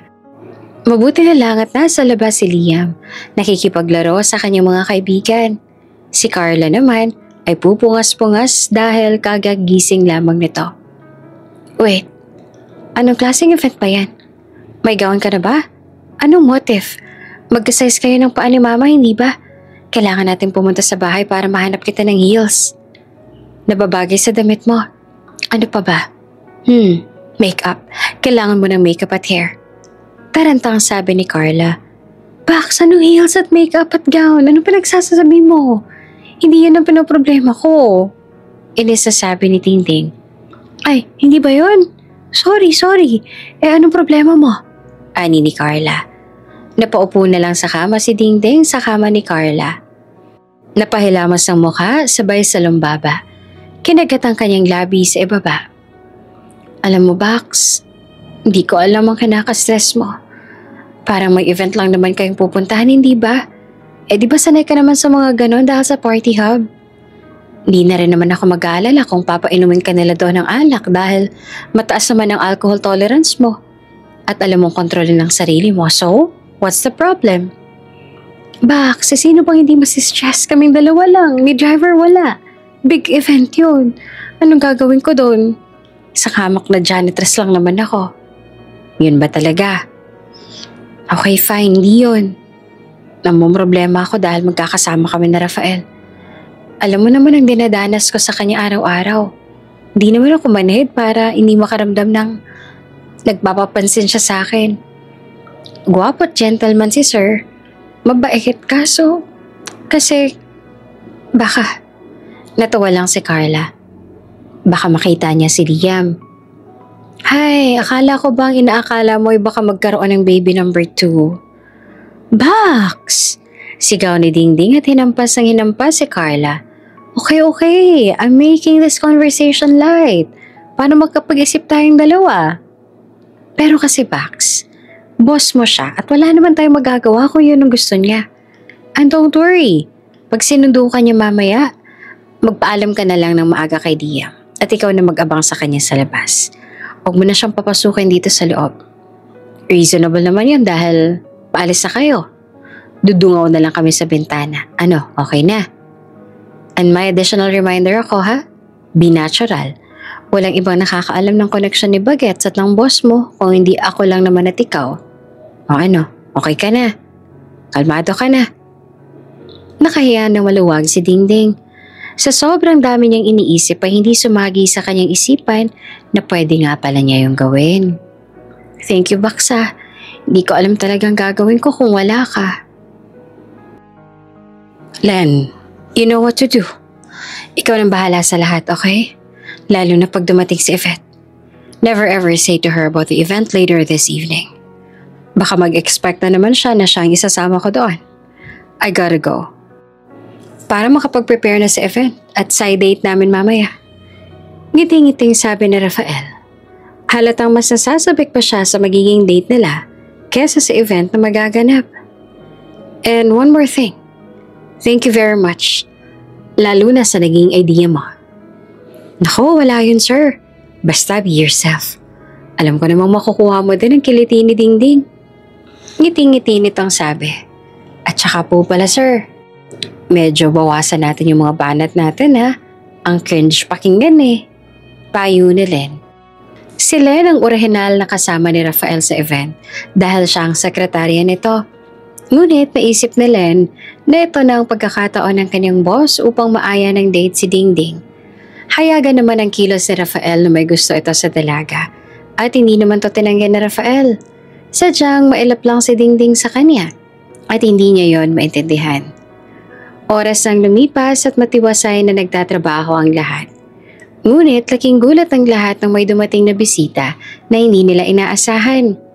Suot ang very fashionable pink power suit, pillbox hat sa ulo, Shades at pink na heels na umaalingaw sa pasilyo ang pagtama ng takong sa sahig at naging dahilan ng agaw atensyon nitong pagdating. Idagdag pa ang chihuahua nitong aso na kanyang karga-karga habang naglalakad ay napalingon ng lahat. Isa si Len sa nakakita sa pagdating ng babae at kilala niya kung sino ito. Siya si Yvette, ang babaeng sinasabi ni Rafael na kanyang bilin. Mabait naman si Yvette. Nuknukan lang ng arte at patay na patay kay Rafael. Panay ang buntot nito kay Rafael kahit saan ito magpunta. Kaya niyang bitawan ng lahat para kay Rafael. Ganun siyang kabaliw sa binata. Subalit kahit anong gawin ni Yvette ay hindi sila pareho ni Rafael na nararamdaman sa isa't isa. Napalunok ng matindi si Len. Alam niyang siya ang hinahanap ni Yvette at kailangan niyang gawin ang lahat upang hindi matunto ni Yvette ang kaniyang boss. Tumuntong na ang 8 ng gabi. Nasa labas pa rin si Dingding ng kanilang bahay. Tulad ng plano nila ni Carla, patahong nakadungaw magninang sa siwang ng bintana. Ang ganda po ni Mama Ninang para siyang artista. Papuri ni Liam habang nakatanaw sa ina. Siyempre naman, plus ako pang nag-ayos sa kanya. Kaya naman, super perfect. Habang nag-uutuan ng magninang ay siya namang pagdating ni Rafael. Agad niya natanaw si Dingding. Suot ang dilaw na damit na may disenyong maliliit na bulaklak. Nakatindig ito sa tapat ng gate at nang nakita nitong sasakyan ni Rafael ay nagsimula na itong maglakad. Sa bawat hakbang ng dalaga, ang magaan na tela ay waring sumasayaw. Bagyang nakalantad ang mga balikat na disenyo nito, konkret para magmukha siyang mahinhin, pero may halong tapang dahil sa maikli nitong buhok. Tila kumikislap ang kulay ng kanyang damit. Idagdag pa ang maputi niyang balat. Bumagay din ang suot nitong kwentas na may krus na pendant. Napakurap si Rafael at inayos ang sarili. Tsaka bumaba ng sasakyan.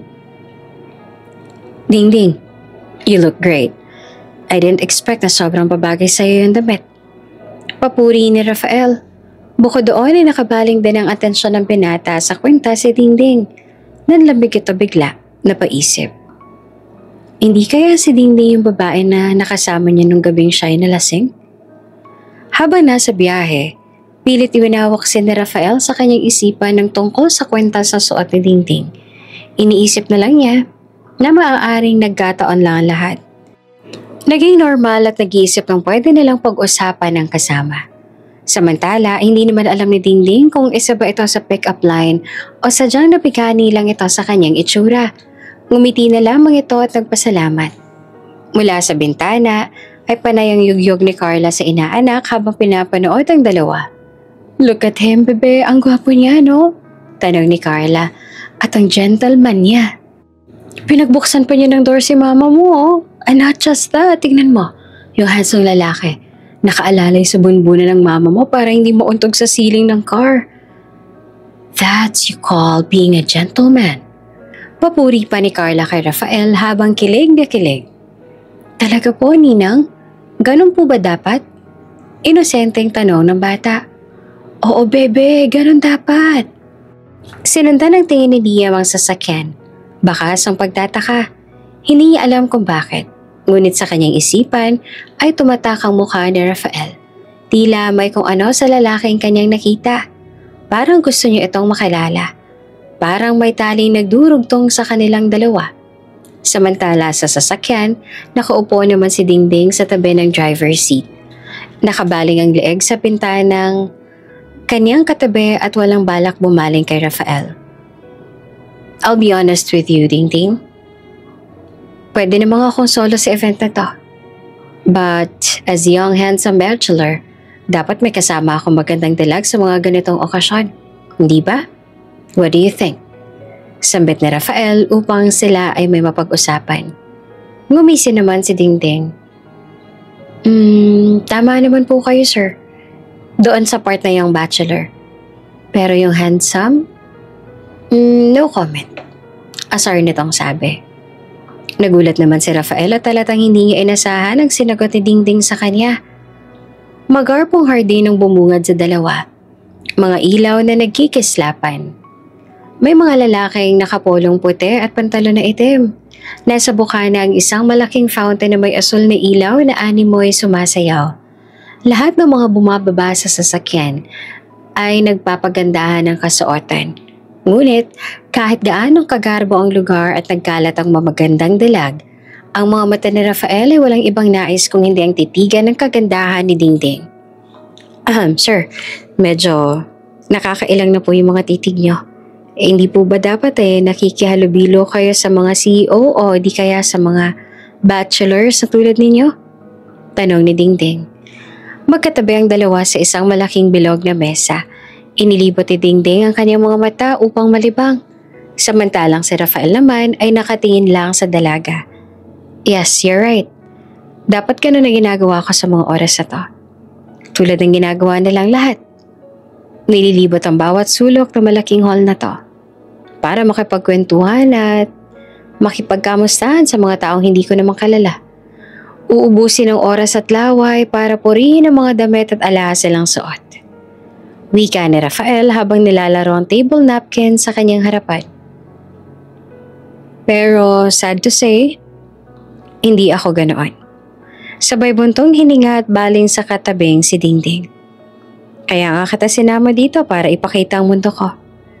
Gusto kitang dalhin sa dalawang mundong ginagalawan ko para makalala mo kung sino ako.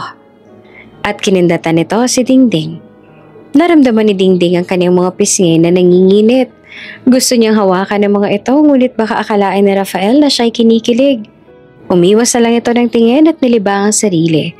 Ilang sandali pa at isa-isa nang namatay ang ilaw. Hudyat na magsisimula na ang programa. Nakaabangan lahat. Ngunit imbes na manood, hinawakan ni Rafael ang kamay ni Dingding at inayang lumabas. Sir, teka po, hindi ba dapat ay nasa loob tayo? Dahil nandun ang event, bakit po tayo lalabas? Tanong ni Dingding. Nasa bukana ng hall ang dalawa. Hinihintay ang kanilang sasakyan. Sabi ko naman sa'yo, diba? Ipapakita ko sa'yo kung sino talaga ako. Wika nito na hawak pa rin ang kamay ni Dingding. Dumating ang sasakyan. Matapos kunin ang susi, ay pinagbuksan ni Rafael si Dingding ng pinto. Inalalayan. Nakita ito ng mga valet parker. Hindi nila maiwasang hindi kiligin sa nakita. Drive safe po, sir. Ani ng valet parker. Oo naman, iingatan ko talaga. Dahil kasama ko ang girlfriend ko. Biro pa ni Rafael. Sir! Inis itong sabi. Bakit? May magagalit ba? Wika ni Rafael. Napakagat na lang sa labi si Dingding at binaling na naman ang tingin sa bintana. Hindi na lang umimik. Halo-halong emosyon ang nararamdaman ni Dingding noong oras na yon. Ayaw niyang maging asyomera, ngunit hayagan din naman si Rafael sa kanyang motibo sa kanya. Habang nag-iisip si Dingding ng kung ano-ano ay hindi nito na malayang nakahinto na pala sila. Nasa isang parking lot na may katabing food park. Tara, kain tayo. Nagugutom na ako. May alam ako masarap na kainan ng pares dito. Biglang napabaling si Dingding. Pares? Oo, masarap ang pares dito. Dito ako palaging kumakain ng pares. Ani ni Rafael habang nagtatanggal ng kanyang coat at iba pang borloloy sa katawan. Biglang nasabik si Dingding.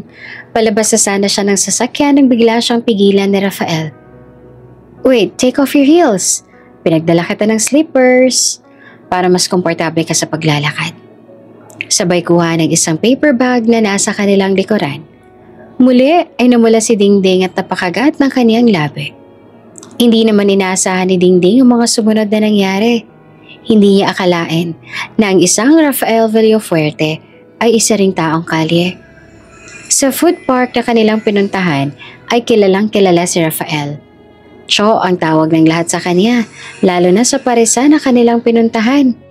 Walang arte, walang bakas ang pagkamayaman. Hindi metikulosa, walang yabang at walang angas. Oh, heto, mainit ha, dahan-dahan. Ani ni Rafael matapos ibaba ang mangkok ng pares sa harap ni Dingding. Asikasong-asikaso ni Rafael si Dingding. Hindi niya ito pinapatayo at siyang kumukuha ng lahat. Napapangiti naman si Dingding ng lihim dahil ngayon niya lang naranasan ng ganitong pagsisilbi sa kanya. Pinagsaluhan ng dalawa ang mainit na pares. Kasabay ng mga banat ni Rafael at mga pagbasag ni Dingding sa mga ito. Sabay tatawa ng malakas. Nakikita niya kung gaanong kakengkoy ang binata. Ibang-iba sa metikulosong Rafael sa opisina. "Sir, thank you." Ani ni Dingding na sila ay nasa sasakyan na.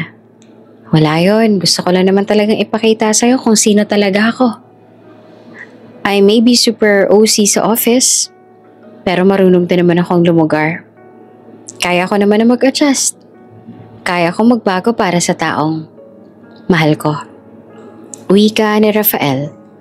Lumalim na ang gabi, kaya naman inihatid na ni Rafael si Dingding.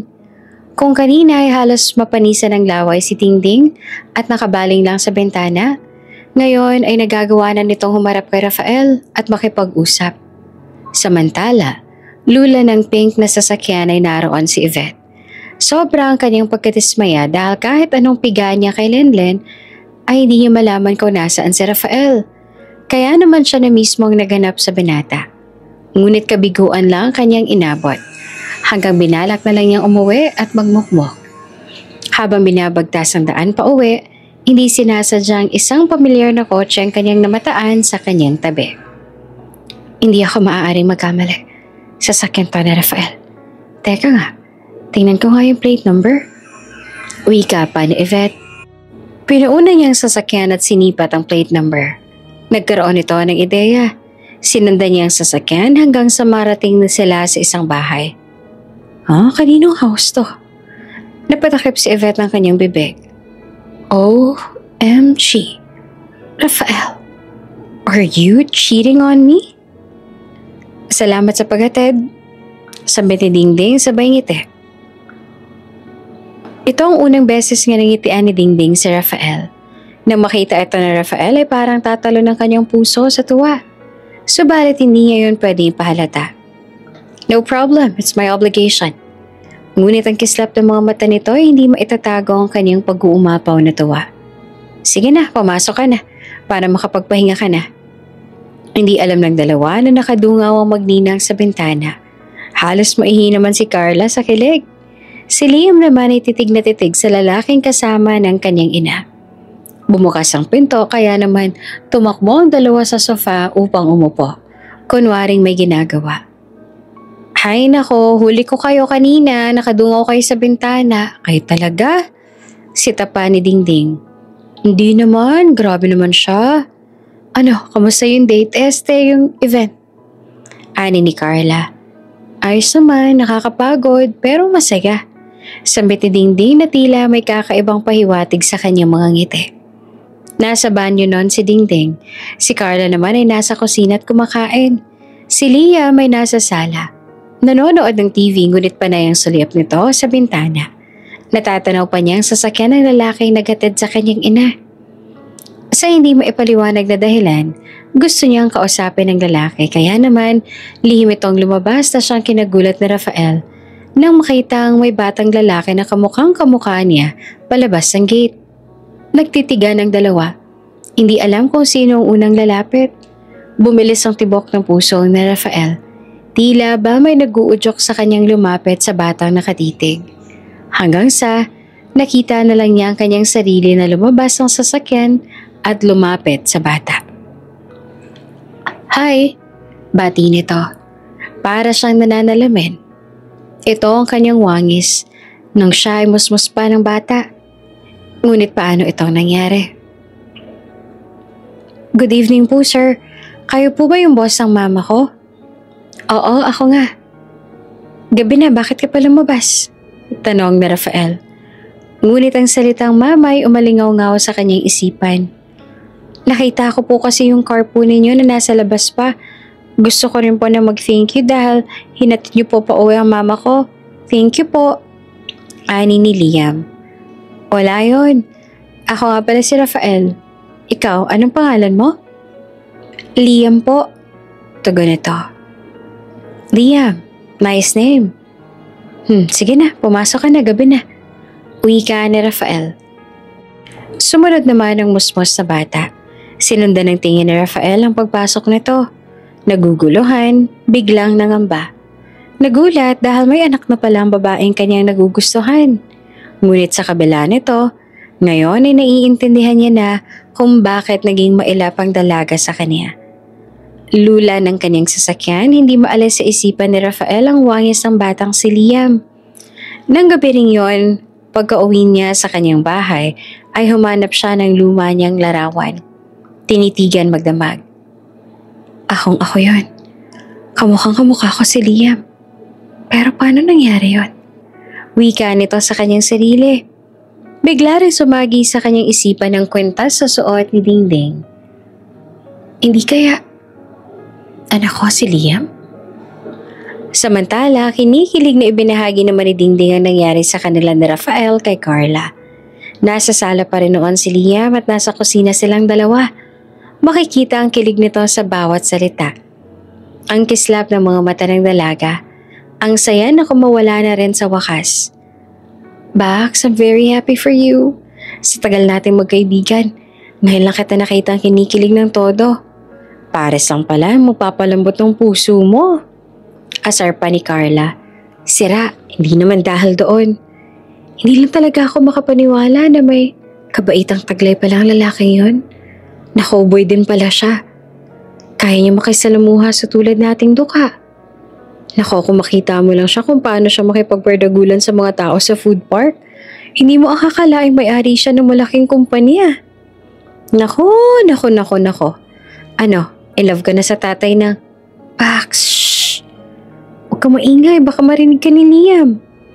Pagpigil pa ni Dingding sa gustong sabihin ni Carla, Okay, behave na. Pero paano si Bagets? Paano yung si Sir Rafael? Ang sayang nag-uumapaw kanina ay biglang nawala. Di ko pa alam.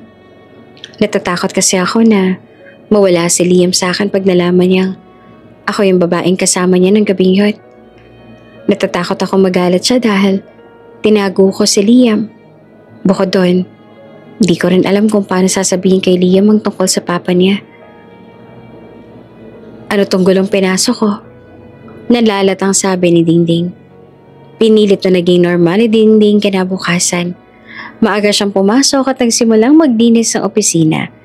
Tinulungan sila sa ilang mga file at office works.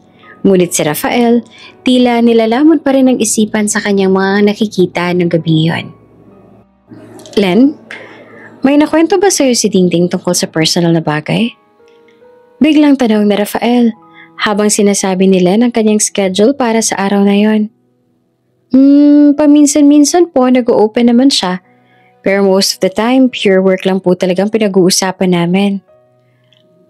May nabanggit pa siya kung sinong kasama niya sa bahay or kung may ka-live-in or anak?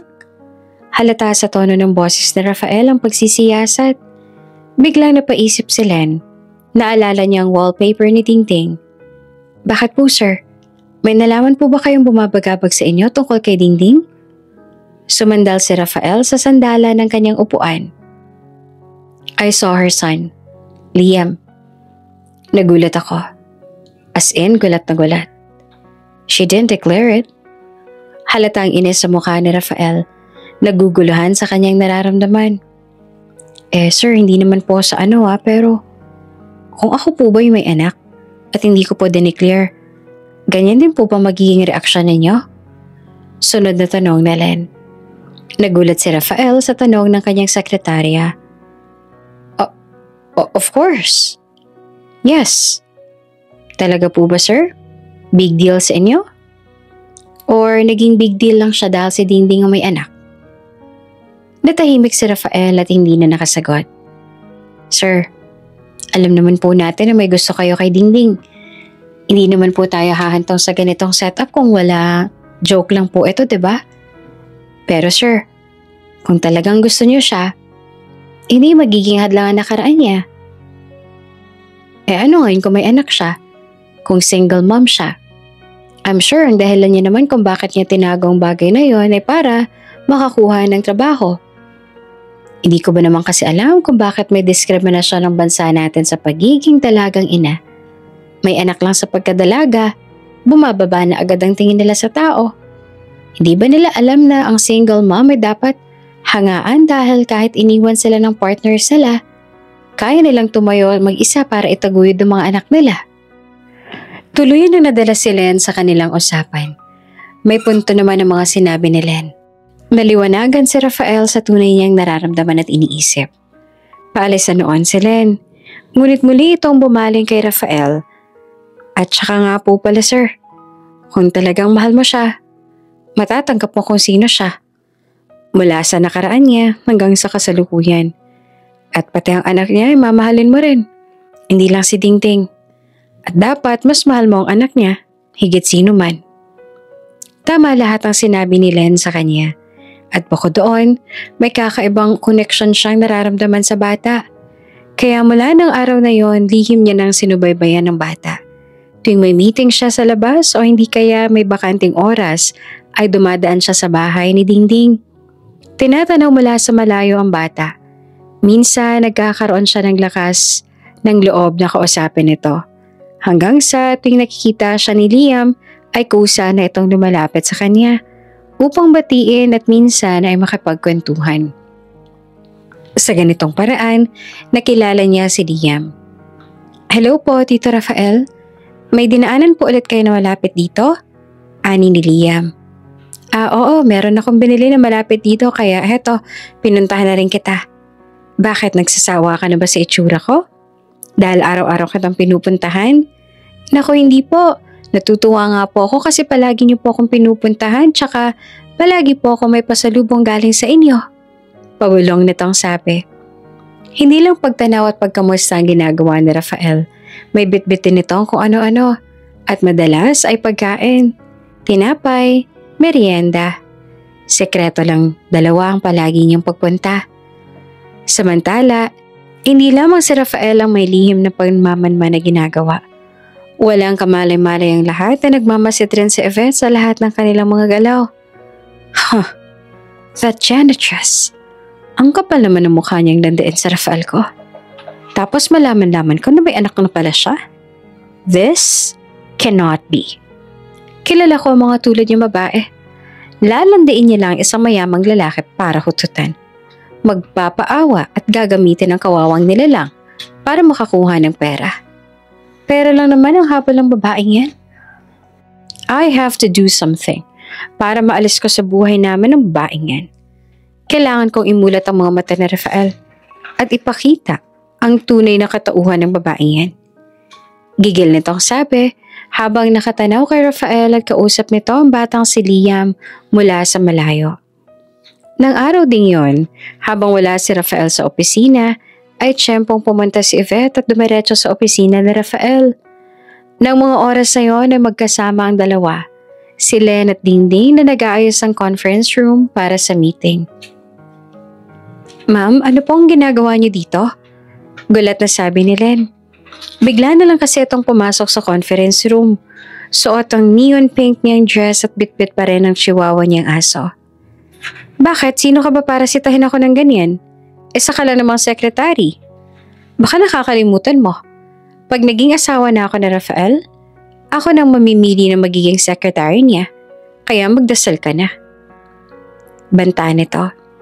Nagulat si Dingding sa kanyang narinig. Unang beses niya lang din nakita ang babaeng kulay pink. Matapang ang kanyang aura at bukod doon, nagulat siya dahil may nobyo na pala si Rafael. Agad ito nag-isip at natawa na lang sa kanyang sarili. Hay, sinasabi ko na nga ba, ilusyon na lang isang katulad ni Rafael na magkagusto sa akin. Ngayon, sigurado na ako naaaliw lang siya sa akin. Sino ba naman kasi ako? Isang hamak na janitress lang naman. Oo, may anak nga kami pero ako lang naman ang nakakaalam. Wika ni Dingding sa kanyang sarili. Habang malalim ang iniisip ni Dingding, hindi nito na malayang kinakausap na pala siya ni Yvette. Bingi ba tong janitress na to? Gigil na sabi ni Yvette. Po? Balik na tanong ni Dingding. Ang sabi ko, gusto ko mag-absent ka at huwag mong sasabihin yun kay Rafael. Magdahilan ka ng kahit ano. Dahil isasama kita bilang yaya ka sa isang event. I wouldn't accept no for an answer. At may inilapag itong paper bag sa mesa. Ayan ang susuotin mo, entiendes? Ipapasundo ka sa driver ko. Don't be late. Sabay talikod at alis. Nagkatinginan ng dalawa. Len, anong gagawin ko? Tanong ni Dingding sa kasama. Mabuti pa, sundin mo na lang siya. Wala na tayong magagawa. Anak siya ng major stockholder ng kumpanya. Bukod kay sir, makapangyarihan ng pink na babaeng yun. Kahit nakakainis siya, boss pa rin natin siya. Huwag mo na lang pansinin ang mga sinasabi niya. Hindi naman siguro yun nakakainom ng gamot kaya ganon. Payo pa ni Len. Ako nang bahala kay sir bukas. Wala na naman siguro yung magawa kaya nanggugulo ng mga tao dito sa opisina. Dagdag pa ni Len. Kahit sinabi ni Len na huwag pansinin ang mga sinabi ni Yvette ay hindi naman yan mawaglit sa kanyang isipan. Natatawa na lang siya sa kanyang sarili dahil doon niya napagtanto na tama ang sinabi ni Carla. Umaasa siya kay Rafael, lalo na nang nakilala niya ito ng lubusan. Ngunit sa mga nangyayari, tila tadhana na nagsasabi ng kasagutan na hindi sila para sa isa't isa. Ano ba naman yung boss mo? Ngayon maid naman ang ganap mo. Yung totoo cosplayer ba siya? Tanong ni Carla habang tinutulungan magbihis si Dingding. Ganap na ganap naman ang damit mo. May apron pa ha? Hindi naman si Sir Rafael ang sasamahan ko eh. Yung anak ng major stockholder. Nakita niya sigurong bago ako kaya ayun, ako'y napagdiskitahan. Paliwanag ni Dingding. So walang kanalaman si Sir dito. Umiling si Dingding. Inilihim nito ang kanyang nalaman dahil ayaw niyang maging masama ang imahe na Rafael sa kaibigan. Kamusta naman kayong dalawa? Any development? Anong development yung pinagsasasabi mo? Box naman, para namang ano to? Hindi ba nagkakaintindihan na kayo? Sabi mo okay naman siya. Okay na kayo? Wala pa ba siyang move na ginagawa? Hindi ka pa ba niya tinatanong kung pwede kanyang ligawan? Diretsong tanong ni Carla. Napakagat ng labi si Dingding. Dahil paano namang mangyayaring ligawan kung may kasintahan nga si Rafael at yun ay si Yvette. Magsasalita pa lang dapat si Dingding ngunit biglang may bumisina sa labas. Matapos silang masundo ni Yvette ay ginampanan ni Dingding ang kanyang gawain. Siya nga ay naging alalay ni Yvette ng gabing iyon. Pagpasok pa lang nito ay tila matyaga na ang kanyang trabaho. Hinawakan ng laylayan ng pink na gown upang hindi maipit sa pinto at madumihan. Siya rin ang unang bumaba ng sasakyan upang alalayan si Yvette. Dala niya ang bag ni Yvette at pasunod-sunod kahit saan man itong magpunta. Wala namang problema yun kay Dingding hanggang sa hindi niya inaasahang may makita. Sir, Rafael? Gulat nitong sabi. Bakas din sa mukha ni Rafael ang pagkagulat. Akala niya ay may sakit si Dingding. Yun kasi ang sabi ni Len kaya ito lumiban sa trabaho. Ano ginagawa mo dito? Sambit ni Rafael at tumahangos na lumapit kay Dingding. Nakaramdam ng takot si Dingding. Hindi alam kung paano ipapaliwanag ang nangyari. Pabuka pa lang siya ng kanyang bibig nang biglang sumabat si Yvette sa kanila. I brought her here. Empleyado siya ng kumpanya kaya naman pagmamay-ari ko rin siya. Mataray pa nitong sabi. Napailing na lang sa Rafael. Gusto niyang pagalitan si Yvette sa magaspang nitong asta, ngunit hindi ito ang tamang lugar. Okasyon nito at anibersaryo ng mga magulang ni Yvette. Dinig ito ni Dingding. Nakaramdam tuloy siya na hindi lang ito simpleng pagsisilbi kay Yvette. May halong personal na hindi niya maintindihan kung bakit. Ngunit nagkibit balikat si Dingding at nagpatuloy pa rin sa kanyang pagsisilbi kay Yvette. Dumating na ang oras ng hapunan. Alam niyo ba guys, my maid Dingding is so kawawa. Ask me why. Maarteng wika ni Yvette. Sa kanyang mga kaibigan sabay subo ng steak sa bibig habang nakapilantik ang daliri. Tumindig ang balahibo ni Dingding nang marinig ang kanyang pangalan. Nakatayo ito sa gilid. Nasa gitna siya ni Rafael at Yvette. Suot ang maid outfit na kulay itim at puti. Napakapit siya ng mahigpit sa apron at yumuko ng todo. Hindi niya alam kung anong naisipahiwatig ni Yvette. Why? Tanong ng isa sa mga kaibigan ni Yvette. Because she's a single mom. At a very young age. How sad, right? And the father of her child left her. That's why she's so kawawa. Siwalat pa ni Yvette. And when I heard that, My heart breaks. Seriously? Dagdag pa nito gamit ang maating tono. Na she's not kawawa. That's her fault. Kaya nga taas-taas ang utak nating mga humans para gamitin eh. At hindi pang display lang. Hindi siya dapat kaawaan. She deserves that. Dahil kung ginamit niya ang utak niya, hindi sana siya magkakaganyan. Then what? The child will suffer? Dahil sa kagaga. Isang malakas na kalabog ang umalingaw-ngaw sa paligid. Nagulat ang lahat nang biglang hinampas si Rafael ang mesa ng malakas. No, she's not. Because I'm the father of her child. Siwalat ni Rafael na ikinagulat ng lahat. Napatunghay si Dingding. Napatingin ito kay Rafael. Kumabog ang kanyang dibdib ng sobrang lakas. Don't you ever say something bad about them. Initsa ni Rafael ang table napkin sa plato ang kaniyang harap at tumayo. Namumula ito sa galit at halatang nagtitimpi. Ngunit iba ang ugali ni Yvette. Hindi niya kayang kontrolin ang kanyang emosyon, kung kaya tumayo din ito at sumisigaw. What did you say? May anak kayong dalawa? Iskandalosa nitong sabi. Lumapit si Rafael kay Dingding at hinawakan na ng lalamig nitong mga kamay. Ang lahat ay nakatingin sa kanila. Oo, at ako ang tatay ng anak niya. May problema ba doon? You cannot judge her like that. At hinila si Dingding paalis. Nagpatianod si Dingding sa paghila sa kanya ni Rafael. Hindi alam kung paano at kailan nalaman ni Rafael ang lahat. Hanggang sa nakarating sila sa may parking lot. Hila-hila pa rin siya ni Rafael nang bigla siya nagsalita. Paano mo nalaman? Kailan mo pa alam na ikaw ang papa ni Liam? Matapang na tanong ni Dingding sa kanya na kinagulat naman ni Rafael. Paano mo nalamang ako yung babaeng nakasiping mo 7 years ago dun sa room? Room 3. Dugtong pa ni Rafael. Bumagal ang kanilang paglalakad hanggang sa tuluyan na silang huminto sa harap ng kaniyang sasakyan. Marahan siyang humarap kay Dingding.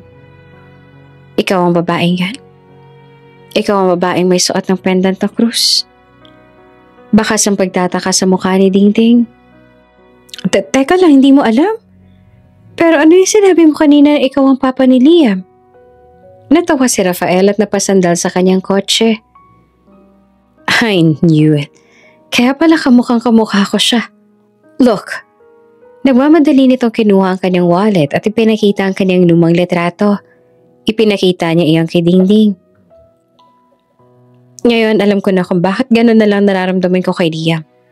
Akala ko hallucination lang yun. And I'm very sorry. Kung nag-doubt ako sa nakaraan mo. I'm really, really sorry. Nagkukulan ako. Kilala mo si Liam? Yes, Dingding. I met him. And I really love him. Sekreto ko siyang pinupuntahan tuwing aalis ako ng office. I got to know him. At tanggap ko siya bilang anak mo. Bala kong pumunta sa inyo one of these days para formal na itanong sa kanya kung pwede ba kitang ligawan. I need his approval dahil anak mo siya. But now na nalaman kong anak ko siya, everything will change. The love that I feel for him becomes more. Hindi lang dahil gusto kita, pero dahil anak ko siya.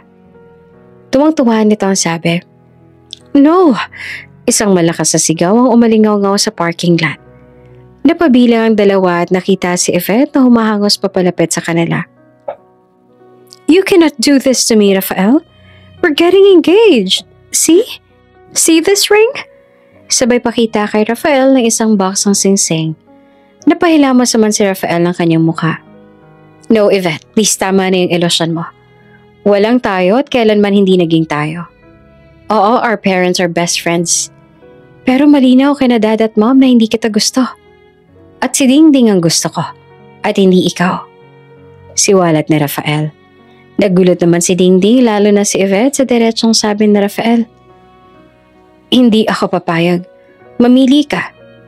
Pipiliin mo ang janitress mo na yan? O ipupull out ko ang shares namin sa kumpanya mo? Hamon pa ni Yvette. Natawa si Rafael. Aba talagang desperado ka na. Sige, go ahead. Do what you want. I started my company as a small catering service. At hindi ako takot bumalik kung saan ako nagmula. Bumaling ito kay Dingding. Tara, gusto ko na magpakilala kay Liam bilang papa niya. Umalis ang dalawa na magkahawak ang kamay. Nang gabi ring yon ay pumunta sina Rafael at Dingding sa bahay. Kaharap si Liam at Carla. Formal na nagpakilala si Rafael sa dalawa at hindi bilang boss si Dingding kung hindi bilang papa ni Liam. I am very sorry, anak. Alam kong walang tamang rason sa nagawa ko pero pwede pa ba akong bumawi sa mga taong wala ako? Tanong ni Rafael sa anak. Opo naman po, papa. Tugon ni Liam. Tinutuon ni Yvette ang kanyang sinabi. Nawala ng malaking halaga si Rafael sa kumpanya. Muntik na nga itong bumagsak ngunit sa tulong ng mga magulang ni Carla ay muli nakabangon si Rafael. Nag-invest sa mga ito at pinagkatiwala na sa kanilang anak na si Carla ang pamamahala dito. Naging parte na rin sina Carla at Dingding ng Creative Events Department dahil sa background nila sa Party Hub. At bukod doon, nagkaroon na rin ng pagkakataon si Dingding na ipagpatuloy ang kanyang pag-aaral. Happy graduation, my love! Salubong ni Rafael kay Dingding matapos ang graduation ceremony. Bitbit ang isang bouquet ng bulaklak at kasama si Liam, Carla at Len. Salamat. Maraming salamat. Hindi ko naman matatapos na kung wala kayo. Masayang-masayang sabi ni Dingding. Teka, may isa pa nga pala akong regalo sa'yo. Wika naman ni Rafael. Sa harap ng maraming tao ay biglang lumuhod si Rafael. Katabi rin ito si Liam. Kinuha ang isang maliit na kahon sa kanyang bulsa at sa pagbukas nito, isang singsing ang bumungad. Napatakip si Dingding sa kanyang bibig. Will you marry us? Wika na mag-ama na nasa harap ni Dingding. Tumulo ang mga luha dahil sa sobrang saya. Hindi akalain ni Dingding na sa haba ng panahon ay mangyayari itong lahat. Hindi akalain na may happy ending din pala siya. Kahit na hindi naging maganda ang kanilang pagsisimula, ay humanap pa rin ng tadhana ng paraan upang muli silang magkita ni Rafael. Mabuo ang kanilang pamilya. Umagos sa mga luha sa mata ni Dingding. Nalulunod ang kanyang puso sa sobrang tuwang nararamdaman. Oo naman. Sagot nito sa kanyang mag-ama.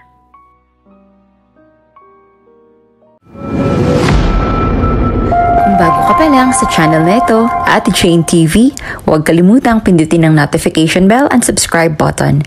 Sana po hindi naman malaking abala sa inyo ang pagpindot ng subscribe button dahil ang kapalit po nito ay ang pagsuporta para makapag-produce ng mga libreng stories sa mga channels ni Ate Jane. Maraming salamat!